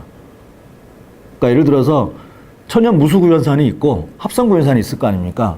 천연 무수구연산 써야 되는 거죠. 왜냐면 무수구연산은 좋은 물질이니까. 그래서 천연 물질을 최대한 사용해야 됩니다. 이제 불가능한 것들 있죠. 푸딩 만들 때 들어가는 거는 화학 응고제를 쓰지 않으면 얘가 이제 절대 불가능하니까. 근데 그조차도 다른 기술이 있으면 이제 바꿔야 되는 거고요. 그 다음에 세 번째는 GMO를 원료로 한 가공품은 출하하지 못합니다. 대표적으로 뭐 기름류가 해당되겠죠. 콩, 옥수수, 카놀라를 원료로 해서 만들어진 예를 들어서 수익콩으로 만든 양조간장을 장아찌에 넣으면 못 나온다는 얘기입니다. 3분의 간장은 말할 것도 없고 100% 국산 콩으로 만든 양조간장을 써야 되고요. 김부각 튀겨낼 때 보통 옥배유를 사용하는데 옥배유 대신에 현미유나 포도씨유 써야 됩니다. 수입산이라 하더라도. 그래서 그 GMO 원료를 사용하면 안 됩니다. 뭐 두부 같은 경우는 당연히 뭐 소포제 유화제 당연히 넣으면 안 되겠죠. 그래서 이제 그 우리는 농민인 거죠. 농민이 자랑스러울 수 있는 이유, 농민이 존경받아 마땅한 존재인 이유는 온 나라 사람들의 생명과 건강을 책임지는 분들이기 때문인 거죠. 우리가 그 자존심을 지킬 수 있는 먹을거리를 생산해서 소비자에게 공급하자라는 게 완주 로컬푸드 협동조합의 기본 정신이고요. 그래서 거기에 위배되어지는 건 직매장으로 출하가 불가능합니다. 그러니까 저희가 지역에 천둥소리라는 꽤 맛있는 막걸리가 있어요. 그러니까 뭐 경진대 나가서 뭐 은메달도 타고 막 이렇게 좀 알려진 막걸리가 있는데 직매장에 못 들어와요. 이유는 수입쌀로 만들기 때문에. 준비하고 있습니다. 그래서 완주쌀로 그 다음에 그 옛날 전통 발효 누룩 방식으로 하니까 가격이 한 병에 8,000원 정도 한대요. 합시다. 8,000원에. 소비자들이 설명합시다. 이게 전통 막걸리입니다라고 설명하면 나는 팔릴 것 같습니다. 그래서 프리미엄급으로 팔아보자라고 해서 준비하고 있고요. 그래서 이게 그 워낙 완주로컬푸드의 연 매출액 규모가 크다 보니까 지역의 이제 가공 생산자들이나 일반 소규모 가공업체들도 여기 들어오고 싶잖아요. 왜냐하면 중간상인한테 혹은 뭐 마트나 뭐 이런 데 가봐야 그 갑질에 당연할 재간이 없는데 내가 그 기준과 요건만 충족하면 들어갈 수 있으니까. 그러니까 김치도 완주 농가랑 계약 재배해야 돼요, 배추. 불가능한 시기를 제외하고는. 가령 여름에는 완주에서 배추가 안 되니까 그거는 뭐 강원도 평창이나 고냉지 배추 쓰는 건 허용하지만 우리가 재배가 가능한 시기에는 그 김치 공장에서는 완주 배추 농가랑 계약 재배해야 됩니다. 고춧가루 당연한 거고요. 모든 양념류까지. 그래야 완주에서 농사 짓는 어느 누군가가 안정적인 판로를 통해서 지속 가능하게 농업 생산에 참여할 수 있을 테니까. 그래서 이제 저희의 기본 생각은 뭐냐면 로컬푸드만큼은 지역순환 경제 시스템으로 돌아가야 된다. 그래서 우리가 쓴 돈이 우리 지역의 이웃에게 가야 된다. 그 이웃이 또 우리에게 쓰고 그래야 지역 경제가 살아날 수 있는 토대가 만들어지는 거 아니냐. 이게 사회적 경제의 시초일 수 있는 거고요. 그래서 이제 그건 저도 이탈리아나 다른 유럽의 협동조합이 발달된 도시를 가봤더니 철저하게 지키고 있더라고요. 뭐 이탈리아 트렌티노 같은 경우는요, 협동조합 제품이 아닌 건 팔지 않아요. 그러니까 소비자 협동조합에서 만든 마트에 가보면 우리나라 이마트만 한데 볼로냐에 가면 거기는 일단 우선순위가 협동조합 기업의 제품이에요. 우리 동네 없으면 옆 동네까지, 옆 동네 없으면 나라 전체까지. 그래도 없으면 수입이 꼭 필요하면 다른 나라의 협동조합의 제품을 수입해서라도 그러니까 어느 정도 사회적 경제에 대한 블록을 형성해야 이 고도로 발전된 이 시장 경쟁 중심의 자본주의 체제 안에서 우리가 어느 정도 번영할 수 있기 때문에 그래서 저희도 어쨌든 그거를 철저하게 지키는 건데 초기에 군청으로 민원 겁나게 만들어요. 나도 완주군민인데 왜 못 내냐고 군수랑 친한 분이 이제 민원을 넣는 거죠. 근데 이제 군수님이 물어보면 말씀드립니다. 이래저래 해서 이렇게 저렇게 해서 예전 군수님한테는 감히 그런 민원도 못 넣고요. 군수님이 바뀌다 보니까 잘 모르시잖아요. 거기다 민원을 넣는 거잖아요. 그러니까 그분이 하는 말이 있어요. 이건 군수가 해도 쟤네들은 말을 안 들어. 원칙에 어긋나면 못 받는 거죠. 그래서 이제 그 원칙을 지키는 거고요. 이게 되게 중요합니다. 왜냐하면 밥상의 절반을 대부분 가공식품으로 소비하고 있고 더군다나 지금 1인 2인 가구가 증가하는 시점에 있어서는 아마 점점 가공식품류를 섭취할 가능성이 높아지기 때문에 근데 그 가공식품을 만들어내는 사람들이 누구이냐 우리가 뭐 CJ에서 만든 거 아무리 소비해봐야 우리한테 안 오지 않습니까? CJ 손자가 금수저 물고 나오는데 쓰여지는 거지. 그래서 정확하게 그 구조를 만드는데 가공식품까지 가야 그래도 우리가 건강하게 소비자의 밥상을 완결적으로 책임질 수 있는 거 아니냐라고 생각하는 거죠. 그래서 요걸 이제 완주군에서 2009년도부터 계속 한 7, 8년에 거쳐서 농민 누구나 가공 창업을 할 수 있는 시스템을 만들어내 왔고요. 지금 단계는 이제 뭘 고민하냐면 이제 가공밸리를 고민하고 있습니다. 그러니까 이제 시골에 막 농공단지, 막 산업단지 이런 거 짓잖아요. 그래서 그런 산업적인 단지 말고 우리 소규모 농업인들이나 소규모 공동체가 그 산업단지에서 오폐시설, 기반시설 싹 하고 껍데기는 군에서 지어주자. 그리고 그거 분양하자. 시설은 농민이나 누구나가 들어가서 할 수 있게. 왜 이미 5, 6년 동안 농민들이 가공을 통해서 협동조합도 만들었고 어떤 분들은 3350에 모여서 야 우리가 출자해서 우리가 이제 좀 가공센터에서 가공하지 말고 너무 밀리니까 이렇게 좀 나와서 독립해도 되지 않겠느냐라고 했을 때 그걸 원활하게 할 수 있는 시스템들 그게 사회적 경제 방식으로 먹을거리를 생산하는 그 먹을거리 생산자 협동조합의 생태계들을 쭉 계속 만들어 나가는 방식으로 그걸 이제 지금 완주군은 그 2단계로 좀 고민을 지금 하고 있는 단계고요. 그래서 이제 뭐 엊그저께 지난달에 그 완주군 공무원들하고 그 캐나다 퀘벡을 다녀왔습니다. 퀘벡에 이제 그 정부 차원의 협동조합과 사회적 경제를 어떤 방식으로 육성하는지 그래서 뭐 보고 와서 지금 이제 아마 올해 10월 정도면 군수님이 이제 선포하고 발표하게 되지 않을까. 지금 그 정책을 한참 만들고 있는 중에 있고요. 그다음에 이제 저희 로컬푸드는 이제 100% 친환경 인증이 아니겠죠, 당연히.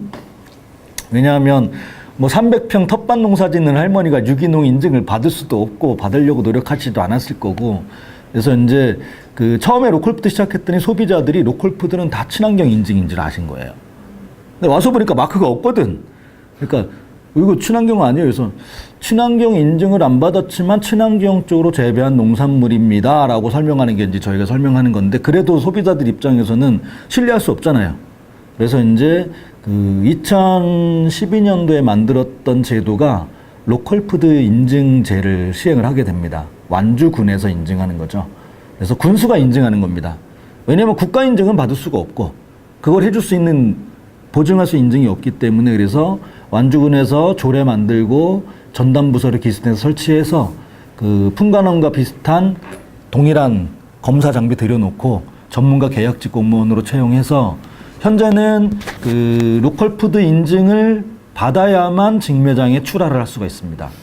저 로컬푸드 인증의 기준은 GAP 허용 기준치의 잔류농약 합격을 받아야 되고요. 플러스 무제초제여야 됩니다.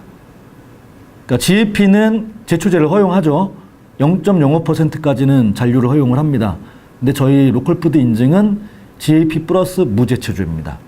그러니까 농가들 다 풀 잡아야 되니까 다 이제 친환경 제초 매트 고랑에 깔고 농사 지으시는 거고, 그래서 그걸 공동 구매합니다. 그리고 화학농약은 잘못 희석해서 쓰게 되면 내가 잠깐 착각하는 순간 나올 수도 있잖아요. 희석 비율을 잘못했다거나 혹은 내가 품목을 착각해서 고추약을 상추에 뿌렸거나 이렇게 되면 문제가 될 수 있기 때문에 저희 조합원들 중에 친환경 농가분들께서 안심농자재 사업단이라는 걸 만들어서 천연농약을 조합원들에게 보급을 합니다. 저희 이제 직매장 농가들이 이용하는 소포장실에 가면 1.8리터 뭐 유황오일이랑 액상 뭐 이런 것들을 1.8리터 병에 만들어서 고령농 소농들한테 한 병에 2,500원씩 판매합니다. 이걸 제조하신 분들이 이제 그런 분들이고, 이제 조금 있으면 지금 이제 한 3년 됐죠. 저희가 이제 군에서 기술센터에서 베스 잡은 거를 저희한테 다 줘가지고 그걸 액비로 지금 만들어서 아주 잘 숙성이 됐다고 합니다. 그래서 조만간 이제 그런 그 아미노산 액비도 그 안심농자재 사업단에게 조합원에게 공급하는 방식으로 해서 장기적으로는 뭐 누구한테 국가 인증을 받든 안 받든 그 완주 로컬푸드 생산자들의 밭에서 화학농약을 퇴출시키는, 그래서 지금 이제 천연농약으로 농사 짓는 분들이 꽤 되세요. 실제 해봤더니 살충효과가 괜찮거든요. 약값도 훨씬 적게 들고, 그리고 걱정 안 해도 되잖아요. 기술센터에서 수시로 검사하는데 저게 저희가 벌칙 되게 세요. 그 기술센터에서 2주에 한 번씩 직매장 다니면서 그 시기에 약을 많이 칠 만한 품목들을 수거해가지고 가서 검사하거든요. 잔류 검사를 하고 또 생산 단계로도 가요. 10번을 나오면 7번은 생산지로 찾아갑니다. 가서 토양하고 수질하고 시료 채취해서 검사하는데 그 과정에서 불합격 판정을 받게 되면은요, 3개월 동안 그 농가가 출하하는 모든 품목이 출하 정지예요. 그러니까 저희 인증은 품목에 주는 게 아니고요, 사람한테 주는 겁니다. 농가한테 주는 대신 문제가 생기면 그 농가가 출하하는 모든 품목이 정지예요. 만약에 가공까지 하시잖아요. 농산물에서 걸리면 가공식품도 매대에서 3개월 동안 출하 정지입니다. 만약에 2번 걸리시는 분은 없는데 2번 걸리면 6개월입니다. 세 번째는 인증이 취소되고, 인증이 취소되면 2년 동안은 재인증 신청을 못합니다. 그리고 2년 뒤에 다시 교육받고 다시 인증받아야 직매장의 출하를 재개할 수 있습니다. 사실 3개월만 출하 정지 당해도 한 해 농사는 끝인 거죠. 노지에서 지금처럼 만약에 그게 적발이 되게 되면 해마다 저희가 대략 완주 전체적으로 2,500 농가 중에 작년에 한 3병 정도 나왔어요. 그러니까 되게 비율이 적은 거죠. 왜냐하면 그만큼 이게 그 정지를 당한다는 건 농가 소득에 아주 치명적인 겁니다. 어디다 갖다 팔지도 못하고 그럴 양이 돼버렸고, 그런데다가 직매장이 못 나오게 되니까, 그래서 이제 그렇게 되는 거고, 가공식품 같은 경우도 기준이 되게 비슷하게 철저합니다. 이물질 나오면 20일 동안 출하 정지입니다. 그러니까 농민일지라도 위생은 신경 써야 한다는 얘기죠. 왜냐하면 소비자가 이거 고발하면 그 법적으로는 제재를 받을 수밖에 없는 거니까요. 아직까지는 그래도 머리카락이 나와도 다 웃으시면서 뭐 그럴 수 있죠. 근데 좀 대신 다음번에는 안 나오게 해주세요라고 넘어가지만, 뭐 간혹 가다가는 그런 사람들이 있거든요. 내가 정신적으로 피해를 봤는데 그 피해 보상 어떻게 해줄 거냐라고 하면 어떻게 답이 없잖아요. 그래서 이제 그런 방식으로 가는 거고요. 로컬푸드 직매장은 뭐 가격표에 생산농가 이름, 핸드폰 번호 다 써 있습니다. 그래서 이름이 곧 브랜드인 셈인 거고요. 그래서 소비자랑 소통이 되게 많이 이루어집니다. 그러니까 뭐 어떤 소비자는 그래요. 꽈리고추 농가한테 매장에서 전화해가지고 매워요 안 매워요 물어보고 사는 거죠. 수박 앞에 서서 그 생산자한테 전화해서 요즘 장마철인데 당도 괜찮아요? 그러면 생산농가가 솔직하게 말씀해 주셔야 되잖아요. 오늘 아침에 재봤는데 9브릭스 정도밖에 안 됩니다. 장마철에는 당도 떨어지기 마련이고요. 대신 신선한 거니까 그 정말 다른 거 찾으시면 사시지 말고요. 그냥 가서 설탕 뿌려서 수박 같이로 드실 거면 사가셔도 됩니다. 그러면 한 3분 중에 1분 정도는요, 매장 직원들이 설명하면 알아서 하는데 설탕 뿌려 먹을게 이렇게 사가지고 가세요. 그러니까 소비자들도 5년 동안 그렇게 바뀌는 거더라고요. 생각이라는 것들이. 네, 그래서 뭐 이제 그런 방식으로 이루어지기도 하고, 안부 전화도 받으세요. 할머니들 같은 경우는. 왜냐하면 5년 동안 직매장을 이용하신 분들은 핸드폰에 내가 좋아하는 생산자 이름과 품목과 연락처를 저장해 놓고 계세요. 그래서 어머니 거 사러 갔는데 오늘 안 보여서 전화했어요. 어디 아프세요? 뭐 이런 게 이제 지역이니까 일어나는 거죠. 또 이제 진열하다가 만나게 되는 거죠. 얼굴을 못 보다가 가격표 보고, 제가 저번에 전화드렸던 그 어머니가 아이고 나한테 안부 전화했던 고마운 소비자구만, 하나 갖다 먹어. 뭐 이런 게 이제 어느 정도 이렇게 좀 소비자랑 생산자랑 그 지역 내에서 소통이 원활하게 이루어지는 것을 저 가격표가 해주더라고요. 사실은 개인정보 보호 때문에 핸드폰을 공개할까 말까 5년 전에 사실은 되게 고민을 많이 했는데, 순기능이 훨씬 많지 않겠냐, 역기능보다는. 그리고 뭐 우리 농가들한테 누가 뭐 저걸로 해가지고 뭐 사기를 치겠냐. 그래서 이제 한동안은 짝퉁 직매장들이 그 사진을 찍어가서 농가들한테 전화해가지고 우리 짝퉁 매장에도 진열해달라 그런 적이 있기는 했는데 다 망했습니다. 6개월 못 버티고 다들. 왜냐면 우리 농가들이 안 가거든요. 내가 미쳤냐 이놈들아, 내가 니네를 뭘로 믿고, 내가 평생 장사꾼한테 속아가지고 농사 짓기가 힘들었는데 나보고 또 내라고 안 하시는 거죠. 그래서 이제 뭐 그렇게 가는 거고요. 진열 기간이 저희는 이제 엽채류는 1일이에요. 그러니까 상추는 오늘 수확해서 오셔서 오늘만 판매합니다. 그 다음 날에는 남은 거는 돼 가져가시고요. 새 놈을 갖다 놔야 됩니다. 그리고 양파, 감자 같은 저장 채소류들도 3일을 넘기지 않습니다. 이유는 우리가 상온에 놓거든요. 저희는 보통 채소류도 냉장고 안에 안 들어가 있어요. 저희 매장은 다 그냥 바깥에 상온에다 나와 있습니다. 왜냐하면 하루만 팔면 되니까. 아침에 나온 게 에어컨 틀어놓으면 아무리 뜨거워도 하루는 멀쩡하거든요. 뭐 겨울에는 뭐 더 할 나위 없고요. 근데 그럼에도 불구하고 온도차가 일정하지 않기 때문에 지 아무리 양파여도 물러지기 마련이라는 거죠. 그리고 지 아무리 감자여도 형광등 불빛 계속 받으면 펄해지기 마련인 거고, 아무리 저희가 차강해 놓고 해놔도 펄해지기 마련인 거고, 또 그 중에 하나 썩는 놈 하나 있으면 문제가 생기는 거기 때문에 기준은, 그래서 가장 신선한 상태에서 가장 품질이 맛이 괜찮은 상태에서 소비자에게 전달되기 위해서 진열 기간을 다 정해놓고 하는 거죠. 그래서 남는 것들은 저희 농가들이 한 70% 농가는 대부분 기증을 하세요. 사회복지기관, 푸드뱅크 통해서 사회복지기관이나 뭐 저희 이서 혁신도시 매장 같은 경우는 군에서 저소득층을 위한 아파트 단지에다가 나눔 냉장고란 걸 놔놨어요. 네, 나눔 냉장고를 해서 저희가 남는 거를 그 냉장고에 싹 집어넣어놔요. 예, 그러면 자기가 주민들이 이러기도 해요. 필요한 거 가지고 나 안 먹는 거 넣어놓기도 하고. 근데 이제 그게 최근에 SNS에 좀 화제가 됐습니다. 그러니까 어떤 저소득층 분이 내가 정말 모두가 나보고 죽으라 하는데 그 냉장고가 나를 살라고 합디다. 그래서 이제 뭐 그런 게 되면서 이제 뭐 저희가 그런 데도 기증을 하고요. 그다음에 한 30% 농가는 대부분 이제 저희가 남으면 돼 가져가야 되니까 농가들이 대부분 어떻게 하냐면 계산해서 갖다 놓겠죠. 팔릴 만큼 갖다 놓기 때문에 남아봐야 한두 개 정도 돼요. 그러니까 이제 저희 소포장실 안에 농민들도 농산물 사서 드시니까 소포장실 안에 반값 코너가 있어요. 농민들끼리. 그래서 이제 거기다 올려놓으시는 거예요. 그러면 나 이거 사갈 거야. 그러면 직원들이 반으로 가격표 찍어가지고 농가들이 이제 가져가면 갖다 버릴 건데 필요한 사람이 반값에 사갈 수 있게 뭐 이렇게도 활용하시기도 하고요. 뭐 그런 방식으로. 근데 뭐 거의 많이 남지 않기 때문에 보통 로컬푸드 직매장은 특성상 그래서 7시 저녁 7시 정도 되면 매대의 3분의 2가 다 그냥 비어요. 왜냐하면 농가들이 좀 보수적으로 갖다 놓으시는, 남는 것보다 모질라는 게 낫다라고 생각하시기 때문에 이제 계산하시는 거고, 그 계산하기가 되게 용이로운 시스템도 갖추고 있습니다. 그래서 그 스마트폰 있는 분들은 저희 어플리케이션을 다운로드 받으면 자기 번호 치고 들어가면 실시간으로 내게 어떤 품목이 어떤 매장에서 몇 개 팔렸는지 주간 단위로 월간 단위로 다 검색이 가능하세요.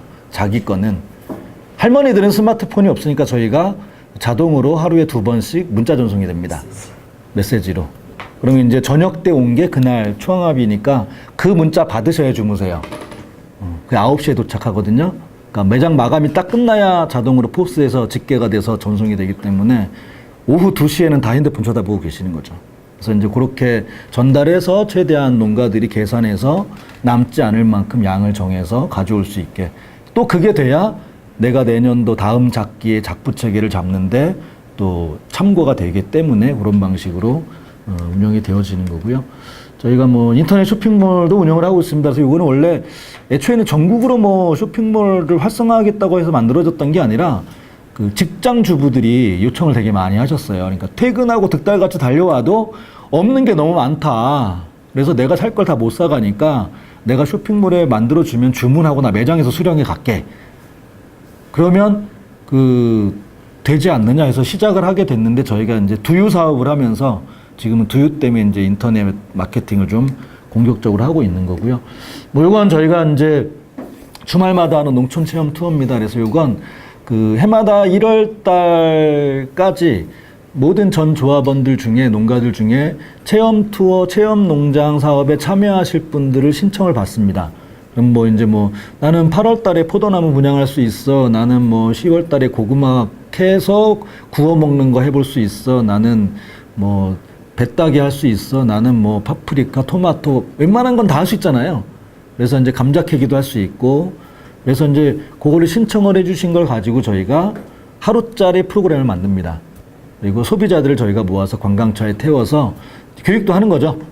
한 40분 정도는 그 로컬 푸드가 뭔지, 먹을거리가 뭔지, 농업이 왜 중요한 건지 이런 것에 대해서 좀 이야기하고, 또 하루 종일 제 얘기를 들어야 되잖아요. 버스 타고 다니니까. 중간중간 다니면서 이제 농업과 먹을거리에 대한 이야기들을 쭉 하고 농민들을 만나게 하는, 돈 받고 하는 겁니다. 1인당 2만 원씩. 2만 원씩 받고 이제 레스토랑에서 이제 점심 식사하시고, 그러니까 소비자들 만족도는 되게 높기 때문에, 저건 뭐 이제 한 달 전에 저희가 카페에다가, 인터넷 카페에다가 프로그램 한 달짜리 올려놓으면 대부분의 일주일이면 예약이 다 찹니다. 그래서 이제 뭐 어쨌든 저희가 뭐 서울에 있는 사람들을 데려오는 게 아니고요. 우리 직매장을 찾는 소비자들 대상으로. 왜냐하면 그 사람들이 제대로 된 생각을 가져야 이 로컬푸드가 지속 가능해지는 거고, 농업도 먹을거리도 그 지켜질 수 있는 거기 때문에 단순하게 그냥 구매자로 머물러 있지 않게끔 해서 농업과 밥상을 함께 살리는 생산자와 소비자의 관계를 만들어 나가기 위해서 조합 입장에선 돈이 안 되고 오히려 투자를 해야 되는 거지만, 저는 가장 훌륭한 마케팅이라고 생각하고 있습니다. 그래서 전담자 배치해서 해마다 하고 있는 거고요. 저희가 레스토랑은 한 4개 정도 지금 이제 운영을 하고 있습니다. 그래서 대부분 농촌의 전통 밥상 먹을거리를 30찬 정도의 뷔페식으로 차려놓은 거고요. 저희 레스토랑의 특징은 역시 완주 먹을 게 아니면 올려놓지 않습니다. 그래서 커피 제공하지 않고요. 그리고 예, 커피 없습니다. 저희 커피 농가가 있긴 한데 체험 농장 할 만큼밖에 안 되세요. 여기까지 나올 게 없어요. 그래서 커피도 제공하지 않고 대신 저희가 커피만 나는 콩차, 뭐 이런 우리차들로 하고요. 수산물도 없습니다. 그래서 저기는 그 장을 저희가 어디서 보냐면 1층 직매장에서 장을 봅니다. 그러는 이유는 레스토랑이 장사가 잘 된 것만큼 우리 농가들의 식재료가 많이 팔려야 되는 거니까요. 그렇지 않고 소비자들이 원한다고 스파게티 놓기 시작하고 회초밥 놓고 뭐 호주산 육회 갖다 놓고 일반 뷔페집으로 하게 되면 돈을 벌 수 있을지 모르겠으나 이게 누구에게 갈 거냐는 거죠. 그래서 이제 저희 레스토랑은 어쨌든 그냥 여기에 만족하시는 분만 오시라는 얘기입니다. 스파게티 좋아하시는 분 딴 데 가시고 커피 안 와서 여기서 못 먹겠다고 하시는 분은 오지 말라는 얘기죠. 뭐 어떻게 보면 배짱일 수도 있겠지만 저는 그거 우리가 그 자존심은 지켜야 된다고 생각합니다. 그래서 이제 저희는 레스토랑을 만든 목적이 돈을 많이 벌려고 만드는 게 아니고요. 소비자들에게 알려주는 겁니다. 지역에서 나온 제철 식재료만으로도 이렇게 다양하고 맛있게 먹을 수 있습니다. 안 먹어봤던 것도 좀 오늘은 직매장에 장 봐가지고 가서 가정의 식생활을 좀 더 다양한 식생활을 좀 갖춰주십시오라고 홍보하는 공간이기도 하고 그거를 체험하게 하는 공간이기도 한 겁니다. 그래서 저희는 점심밖에 안 해요. 얼마예요? 12,000원입니다. 1인당. 전주에서는 꽤 비싼 금액입니다. 거기도 마찬가지로 그 기름은 현미유로 기름 튀겨내고 당연히 우리 밀가루 조청 직접 써서 쓰고요. 화학조미료 집어넣지 않고 어쨌든 가장 건강한 재료로만 만들어내는 곳이어서 제법 잘 됩니다. 근데 이제 뭐 그 평일에는 점심만 해요. 그러니까 딱 11시 반부터 2시까지. 그러니까 소비자들이 뭐 저런 식당이 있냐 그래요. 보통 그렇게 잘 되면 저녁까지 해야죠. 그러니까 뽕을 뽑아야 되는데 저희는 거기 일하시는 분들 인건비 나오는데 거기 일하시는 분들이 저녁까지 한번 해봤더니 파업을 하셨어요. 할머니들이 야이씨 돈도 좋지만 우리 이렇게는 못 살겠다. 그래서 맞습니다. 그래서는 이제 저녁은 이제 안 합니다. 근데 모악산점만 토요일 날 일요일 날만 저녁을 해요. 근데 그것까지 안 하면 소비자들이 난리가 나서 이제 토요일 일요일 주말만 저녁에 나머지 세 군데는 그냥 평일 점심만 하고 뭐 보통 한 4시 5시면 다 퇴근하세요. 주방에 계신 분들. 그게 뭐 괜찮은 일자리 아닐까요? 돈을 월급을 더 벌기 위해서 밤 9시 10시까지 일하는 것보다는 그 시간 일하고 뭐 매출이 늘어나는 만큼 또 더 가져가시는 뭐 이게 우리가 원하는 노동이 당당한 나라 어느 사람이 이야기한 것처럼 그런 거 아닐까 해서 레스토랑은 저희는 이제 뭐 그런 방식으로 운영을 현재 하고 있습니다. 그래서 2012년 처음 시작부터 현재까지는 매출이 떨어진 적은 단 한 차례도 없어요. 아직까지는. 다른 데는 다 떨어진다고 하는데 저희는 해마다 10에서 15%의 매출액은 직매장 매출은 계속 상승하고 있고요. 상승하고 있고 저희는 이제 지금 단계에서 이후 꿈꾸는 건 그런 겁니다. 작년부터 저희 그 전 조합원들이 자조기금을 걷기 시작했습니다. 출자금이 아니라. 그래서 농민은 매장 판매 금액의 1%, 직원은 월급의 1%를 저희가 자조기금으로 작년부터 모으고 있고요. 작년에 한 해 모았더니 한 1억 7천만 원이 모이더라고요. 그리고 올해는 한 3억 정도가 모일 것 같아요. 그래서 저희 목표는 요게 이제 한 3년, 5년 쌓이게 되면 우리 연금제도 만드는 게 목표입니다. 그래서 우리 농민도 연금이 있어야죠. 그러니까 조합에서 제공하는 연금, 직원들도 국민연금을 내고 있기는 하지만 그거는 정말 받을 수 있을지 없을지도 모르겠고 나중에 정말 집꼬리만큼 나오는 거기 때문에 그건 말고 나중에 은퇴했을 때 뭐 스페인의 몬드라곤 협동조합처럼 거기는 그런다대요. 은퇴하면 퇴직 시 연봉의 85%가 죽을 때까지 몬드라곤 협동조합이 연금으로 나온답니다. 그래서 그 정도는 아니어도 그래서 우리 협동조합이 유럽처럼 그렇게 협동조합이 그 자식들에게 물려주는 훌륭한 유산이 될 수 있는 그래서 대를 이어서 농업이 이루어지고 지속가능한 농업 농촌이 가능한 것에 기여하는 그런 협동조합을 만드는 거. 그리고 요새는 이제 저희 지금 올해 이제 9월 달에 이제 저희도 창립을 하게 될 건데 저희 협동조합 안에 개인 생산자들도 있지만 108개의 협동조합과 사회적 기업, 마을 기업들이 있습니다. 그 기업들이 저희 조합의 조합원인 거죠. 그래서 여기서 저희 완주의 모든 협동조합, 사회적 경제 영역의 마을 기업을 포함한 곳 중에 여기에 가입되어 있지 않은 건 먹는 걸 안 하는 데죠. 거의 20몇 개를 제외하고는 다 들어와 있습니다. 그래서 올해는 이제 완주가 2010년, 11년에 만들었던 커뮤니티 비즈니스 센터에서 지원하고 있는 공동체들에서 CB센터랑 이제 저희 완주 골프트 협동조합이랑 완주 한우협동조합 이 세 군데가 모이면 완주의 사회적 경제 조직은 다 모이게 되는 거죠.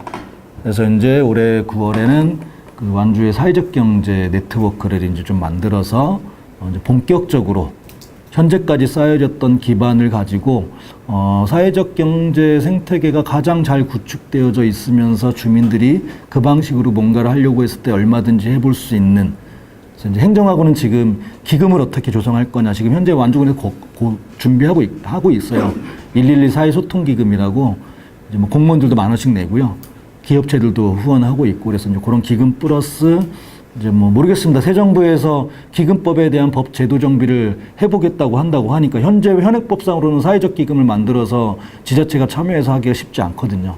그래서 이제 그런 것들을 이제 지금 올해 준비해서 내년부터 본격적으로 진행을 하는 거가 이제 완주군의 앞으로의 이제 5년 동안 달려갈 길인 것 같습니다. 이상 마치도록 하겠습니다. 저희가 이제 보통 직매장이 완주가 이렇게 전주를 삥 둘러싸고 있거든요. 그러니까 완주군이 전주를 중심으로 하고 분포가 이렇게 돼 있잖아요. 직매장이 그래서 항상 어디에 있냐면 완주와 전주 경계 지역에 있어요. 그게 전주일 수도 있고 완주일 수도 있지만. 근데 저희가 아까 조직화를 할 때 자연마을 단위로 공동체를 조직했다 그랬잖아요. 그러니까 이제 그 인근에 있는 면에 계신 분들 가장 직매장으로 차를 이용해서 15분, 20분 거리에 도달할 수 있는 분들은 그 공동체 안에, 마을 안에 누군가 차가 있을 거 아니에요. 아, 그분이 이제 어떤 분은 아예 그것 때문에 어떤 할아버님은 원래 그냥 자가용으로 다니셨는데 동네 할머니들 싣고 다니려고 차를 바꾸셨어요. 봉고차로. 뭐 이렇게 해서 이제 그냥 동네 분들 싣고 나가는 방식으로 하고요. 그 다음에 이제 완주가 이렇게 끼달해서 전주를 둘러싸고 있거든요. 그러니까 저희 직매장 모학점에서 대둔산 있는 데가 완주 운주면이거든요. 거기까지 차로 2시간 걸려요. 근데 거기도 우리 조합원 있거든요. 그분이 상추 10봉다리 내겠다고 차를 2시간 몰고 올 수는 없잖아요. 그래서 그쪽 지역에 6개 읍면은 조합해서 탑차 3대가 매일 순회 수집을 합니다. 대신 수수료를 3%를 더 내세요. 기름값 쪽으로. 근데 뭐 물론 그거 다 걷어봐야 기사 인건비가 안 나오긴 하지만 어쨌든 고령 농가나 교통 약자들이 직매장에 참여할 수 있는 시스템이 하나가 있고요. 또 하나는 이제 저희가 카니발을 한 대로 이제 직매장하고 실제 거리는 가까운데 전주에 있다 보니까 버스가 한 번에 가는 게 없으니까 3번을 타고 오시는 분들이 계세요. 그래서 이제 그런 분들을 아예 그냥 우리가 버스 봉고차를 운행을 합니다. 그래서 시간표 정해놓으면 딱 모셔와가지고 진열하는 거 기다렸다가 끝나면 대개 또 요건 이제 우리가 행복버스라고 해서 농식품부 공모사업으로 차는 받았고요. 2년 동안은 군비로 하다가 국비가 이제 사업이 없어져서 완주군에서 이제 다시 인건비, 기사 인건비를 완주군에서 보조금을 해줍니다. 고령농가 편의를 위해서. 그게 이제 3개 면에 어떤 데는 일주일에 1번, 어떤 데 일주일에 3번, 그래서 이제 곧버스가 돌아서 할머니들을 태우고 오는 거고. 물건하고 본인하고. 예. 순회 수집은 물건만 실어 오는 건데, 그거는 아무나 못 실어요. 차 있는 사람은 못 실어요. 예. 차가 있어도 근데 출하하시는 품목이 정말 1,000원짜리 막 이런 거. 근데 운주에 아무리 멀어도 버섯을 내시는 분들이나 포도나 이렇게 고가 이런 것들은 돈이 되거든요. 이런 분들은 차로 나와야 되는 거고요. 그래서 대부분은 할머니들이 주로 이용하세요. 차가 없으신 분들, 그리고 차가 있다 하더라도 저가의 상품들을 출하하시는 분들.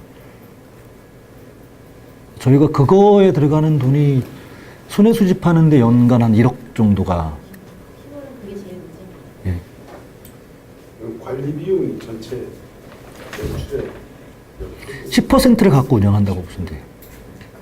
예. 물품 가격 결정은 어떻게? 결정은 이제 저희는 농민이 결정을 하는 게 원칙이고요. 다만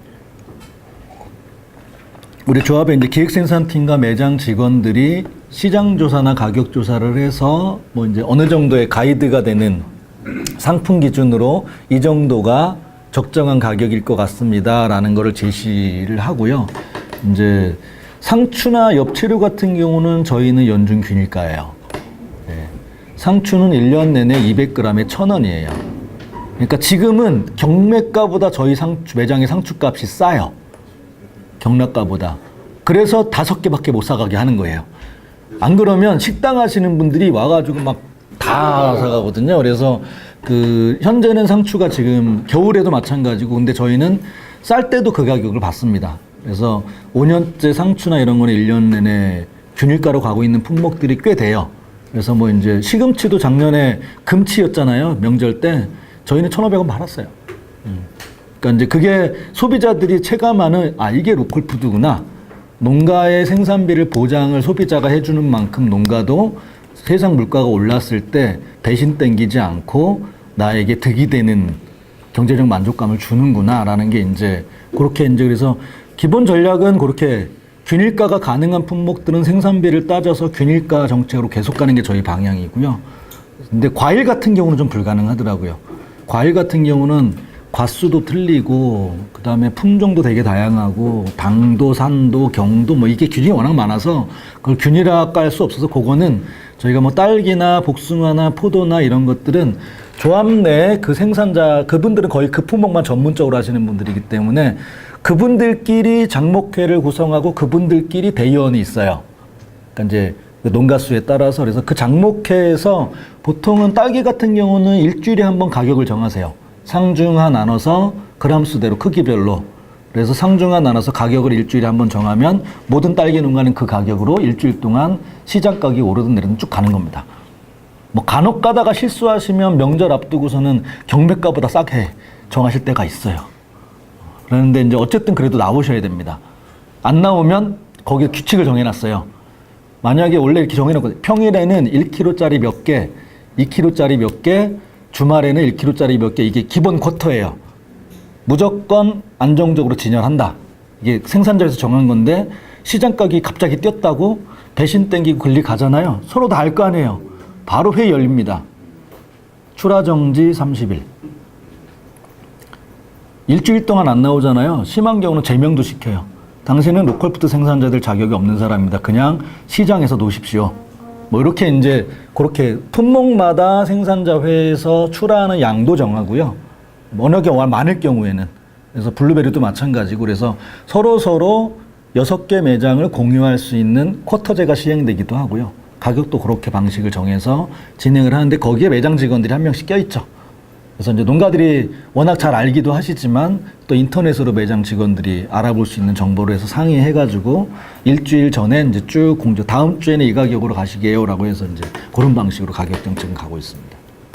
그죠? 할머니들은 가령 11월부터 5월달까지는 채소료는 못 내세요. 대신 이제 그때 할머니들 효자 품목이 뭐냐면 무말랭이, 호박꼬지, 나물 말려놨던 거, 산에서 채취했던 뭐 나무 쪼개 놓은 거, 막 물 끓여 먹는 저희 한 곳에 가면 막 약초빵이에요. 그러니까 저는 세상에 물 끓여 먹는 나무가 그렇게 많은지 몰랐어요. 그러니까 저는 그래서 닭백숙 할 때 그 할머니한테 물어봐서 이제 할머니들이 포장해 놓은 거 엄나무랑 막 이런 거를 이렇게 종류별로 사가지고 가면 한동안은 그냥 그걸로 닭백숙 해 먹어도 되는 거죠. 그래서 이제 그렇게 그걸로 이제 겨울에는 혹은 콩, 팥, 참깨, 들깨 요게 할머니들은 겨울에 나물 말린 거랑 콩팥 요런 것들이 이제 할머니들의 주 소득원이죠. 억지류가 안 될 때 예. 그런 걸로 드셔도 예. 근데 그거는 1년 내내 할머니들 거예요. 예. 일반 농가들은 그거 할 생각도 안 하고 할 시간도 없기 때문에 그러니까 별게 다 있더라고요. 저는 풀인 줄 알았는데 다 먹는 거더라고요. 저희가 이제 올해 처음 하려고 하는데요. 작년에 이제 저희가 처음으로 총회 때 시상을 하려고 이사님 대의원들하고 조합원들 쫙 하는데 아무도 추천을 안 하세요. 그래가지고 저희가 사실은 작년에 어떤 분을 드리려고 했냐면 시장에 시금치 값이 그때 당시 200g에 마트에서 7,000원 할 때인데 도매가도 내시면은 6,000원 정도는 받으실 수 있는 가격이었는데 그 생산자분이 1,500원이란 가격 결정을 하셨어요. 원래는 1,000원이에요, 저희가 시금치가. 근데 1,500원이란 가격 결정을 한 500원 인상한 건 뭐냐면 남들은 시금치 다 녹아가지고 피해봤지만 나는 그래도 피해가 조금 덜하다. 나는 거의 다 살려냈다. 근데 나도 좀 피해를 봤다. 그래서 500원만 올리자. 1,500원으로 명절 내내 파셨거든요. 그러니까 그 뒤에 조금 가지고 오는 생산자들은 어떻게 해야 되냐면 욕심 못 내는 거죠. 그러니까 이제 저기 6,000원인데 왜 1,500원 받냐고 소리 못하냐. 왜냐면 원래 저희는 항상 거의 시금치는 200g에 1,000원이었거든요. 뭐 냉이도 150g에 1,000원 뭐 이렇게 거의 얼추 1,000원 내지는 1,000 이상 200원, 500원 이렇게 거의 정해져 있어요, 가격이. 근데 이제 그분을 사실은 드리고 싶었는데 우리 매장 직원들도 정말 고맙다고. 왜냐면 그분이 아니었으면 6개 매장에 시금치가 없었거든요. 근데 그거 하나로 소비자들이 난리가 났었거든요, 명절 때. 그래서 이거는 뭐 생산자 제대로 된 생산자의 표상 아니라서 하는데 아무도 추천을 안 해가지고요. 그래서 이제 올해가 이제 5주년이어가지고요. 그래서 작년에는 못 드렸고 올해는 이제 그 군수상을 추진 중에 있습니다. 군수님이 주는 이제 상을 로컬푸드 농가에 대해 주는 상을 이제 지금 추진을 하고 있고 그래서 용진농협이랑 저희랑 지금 시기를 좀 맞추고 있습니다. 근데 이제 상을 주기가 또 애매한 것들도 좀 있어요. 이게 이제 뭐 사실은 뭐 다 상 받아야 될 생산자들인데 그 기준을 정하는 것도 좀 그렇고 하여튼 고민을 하고 있습니다. 그래도 뭔가 시상은 되게 중요한 것 같은 생각이 들기도 해서요. 지금까지 한 것 중에 가장 어렵고 앞으로도 계속 어려울 것 같은 게 우리 이제 그 고령 농가들과 어떻게 이거를 이제 어느 수준까지 갈 수 있을 거냐라는 거죠. 뭐 다 아시겠지만 우리 할머니들이 말이 잘 안 통하잖아요. 이거 우기기도 하시고 때도 쓰시고 그랬다가 또 삐지면 한동안 가고 그리고선 분명히 말씀드렸는데 나는 못 들었다고 우기시고 이게 저희 5년 내내 있는 과정이에요. 그러니까 이제 뭐 저 자담회 한 1년에 제가 제일 많이 하는 것 중에 하나가 이제 자담회거든요. 동네마다 다니면서 그러면 그 5년 전에 있었던 일을 아직까지 하신 할머니 한 분이 계세요. 운주에 가시면 그 할머니가 나 할 말 있어 그러면 알았어요. 그때 잊어먹은 거? 뭐 이제 그러니까 어떻게 보면 관심의 표현이시긴 한데 그러니까 제일 어려운 건 이게 젊은 농가들하고 하면 저희 직원들이 되게 편해요. 왜냐하면 문자만 보내도 되는데 우리는 이제 한 조합원 중에 500명이 할머니들이세요. 그러니까 교육을 하려고 그래도 문자로는 안 되는 거예요. 그러니까 전화하는데 전화도 잘 안 받으셔. 전화를 했는데 또 이게 귀가 어두우시니까 우리 전화하는 애들 직원 목소리가 점점 커져요. 막 이제 그렇게 전달을 해도 나중에 몰랐대. 뭐 마을에서 이런 거 나 방송 못 들었어. 이거랑 똑같은 거예요. 근데 신기한 게 재작년에 저희가 이제 그 전체 당기 순이익이 4천만 원이 남았어요. 그래서 이제 총회 때 원래 이사회하고 대의원 총회 때는 야 그거 나눠 가져봐 얼마 되지도 않는데 이거 그냥 4천만 원 우리 기금으로 적립하자라는 게 결론이었는데 총회 때 뒤집혔어요. 총회 때 모든 농가들이 얼마 안 돼도 좋으니까 기분이다. 첫 배당 좀 받아보자. 막 이거였어요. 이랬더니 실제 그거를 4천만 원을 1,100명이 나눠 가진다고 생각해 보세요. 4천만 원은 크지만 나눠 가지면 2만 원, 3만 원밖에 안 되거든요. 제가 조합에 900만 원 출자했는데 출자 배당이 10,000원밖에 안 되더라고요. 그러니까 이제 뭐 나머지 이용고 배당이 뭐 이렇게 나올 뿐인 거지. 근데 이제 그렇게 바뀌어가지고 출자 배당을 할 때 저희가 이번에는 한번 시험을 해봤어요. 제가 야 직접 전화 연락하지 말고 이번 정기 교육 때 교육 장소에서 현금으로 배당금 나눠드린다고 문자 보내라. 딱 한 번 보냈거든요. 90%가 오셨어요. 원래 참석률 70%였는데 저희가 보통 그 조합원 교육을 하면 보통 이제 재작년까지 70%였어요. 30%는 거의 안 오시는데 세상에 90%가 온 거예요. 이게 뭐냐면 할머니 모르고 있었는데 동네 부녀회장님이 어머니 빨리 돈 받으러 가야지 뭔 돈. 그러니까 다 서로 알려주고 데리고 오신 거예요. 근데 그 봉투 그 2만 원, 3만 원의 효과가 자 이게 이제 되게 크구나. 근데 또 받으셔가지고 다 다시 기금통으로 넣고 가신 분들도 꽤 되세요. 기분을 즐기시고 그 가지고 가봐야 2만 원, 3만 원 뭐 이제 저기니까 이제 뭐 그렇게 되는 건데 이제 그게 앞으로 제일 힘들 것 같아요. 사람들이 협동조합 만들었다고 해서 사람들이 절로 협동하는 게 아니잖아요. 안 그러면 사람이 아니죠. 사람이 나보다 남을 더 이해한다고 하면 그거는 예수님 반열에 올라가 있는 거죠. 나보다 남을 절대 위할 수 없다고 저도 생각합니다. 근데 이제 나 위하는 만큼 남을 좀 위하는 거 정도까지는 가볼 수 있지 않을까라고 생각하는데 그게 저절로 되는 게 아니니까. 왜냐하면 돈이라는 게 걸려 있고 사람 자기의 이기심이 먼저일 수 있기 때문에. 그래서 앞으로 이제 정말 이 협동조합답게 협동조합형 조합원으로 정말 농민으로 발전할 수 있을까, 그걸 어떻게 만들까, 이게 제일 힘들 것 같고요. 여태까지 제일 힘들었던 게 그거를 그래도 꾸역꾸역 그래도 야 우리가 5년 동안 이만큼 왔다라는 거가 이제 그 과정이 가장 힘들었던 거고, 할머니들은 그래서 제일 힘들 것 같아요. 제가 우리 할머니들이 제일 무서워요. 근데 뭐 어쩔 수 없죠. 저희는 이제 직원들 뽑을 때 그 일을 아무리 잘해도 농가한테 함부로 하는 거는 해고 1순위예요. 왜냐하면 우리 농민들이 평생 상처받고 살았는데 조합에 와서까지 큰 소리 못 칠 수는 없잖아요. 여기서는 주인 행사 해야 되는 거니까. 그래서 이제 그게 1순위이기 때문에 직원들이 할머니가 와가지고 막 때를 써요. 막 1시간 동안 붙잡고 내가 하나가 분명히 남았는데 그거 어디 있는지 막 찾아줘. 그럼 매장 직원들 막 할 일도 많고 바빠 죽겠는데 할머니가 쫓아다니면서 그러면 이제 하여튼 결국에는 찾아주거나 이제 머리가 좀 돌아가는 직원들은 그래야 아 그거 얼마 할머니 제가 샀는데 깜빡이고 계산을 안 했어. 제가 드릴게요. 그러니까 빨리 드리는 게 빨리 자기가 일을 하는 거죠. 근데 또 상습적으로 그런 분들이 또 계세요 또. 그래서 이제 이게 1000명이 있으니까 수많은 사람들이 있고 그래서 제가 오죽하면 교육할 때 없어진 거 제가 다 물어드릴 테니까 없어진 거 있으면 이사장실로 찾아오세요. 그러면 할머니들 또 그래. 어떻게 또 이사장님이 다 받아. 이러는 거죠. 그러고서 또 직원들한테 가서 그러시는 거예요. 그래서 이제 근데 뭐 우리 직원들도 이제는 뭐 할머니가 이렇게 또 보면 그러시는 분들이 자식이 좀 잘 나가면 모르겠는데 자식이 못 나가서 또 할머니가 로컬푸드에서 손주 키워야 되는 거예요.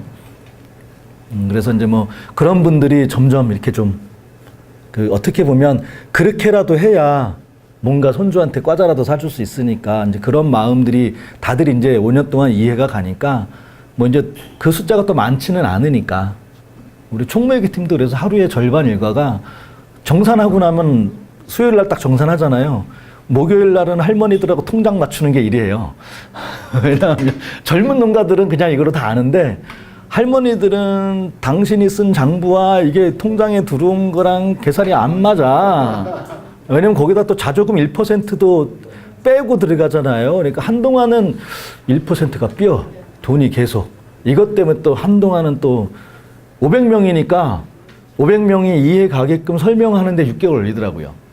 그러니까 이런 것들이 이제 우리가 고령농가 함께 가는 측면에 있어서 어려웠던 점이고 앞으로도 그분들이 돌아가시지 않는 한 어쨌든 앞으로 계속 남아있는 문제고 또 젊은 농가들은 젊은 농가대로 어떻게 협동과 상생의 원칙에 기반해서 삶의 태도를 몸으로 체화하게끔 만들 거냐.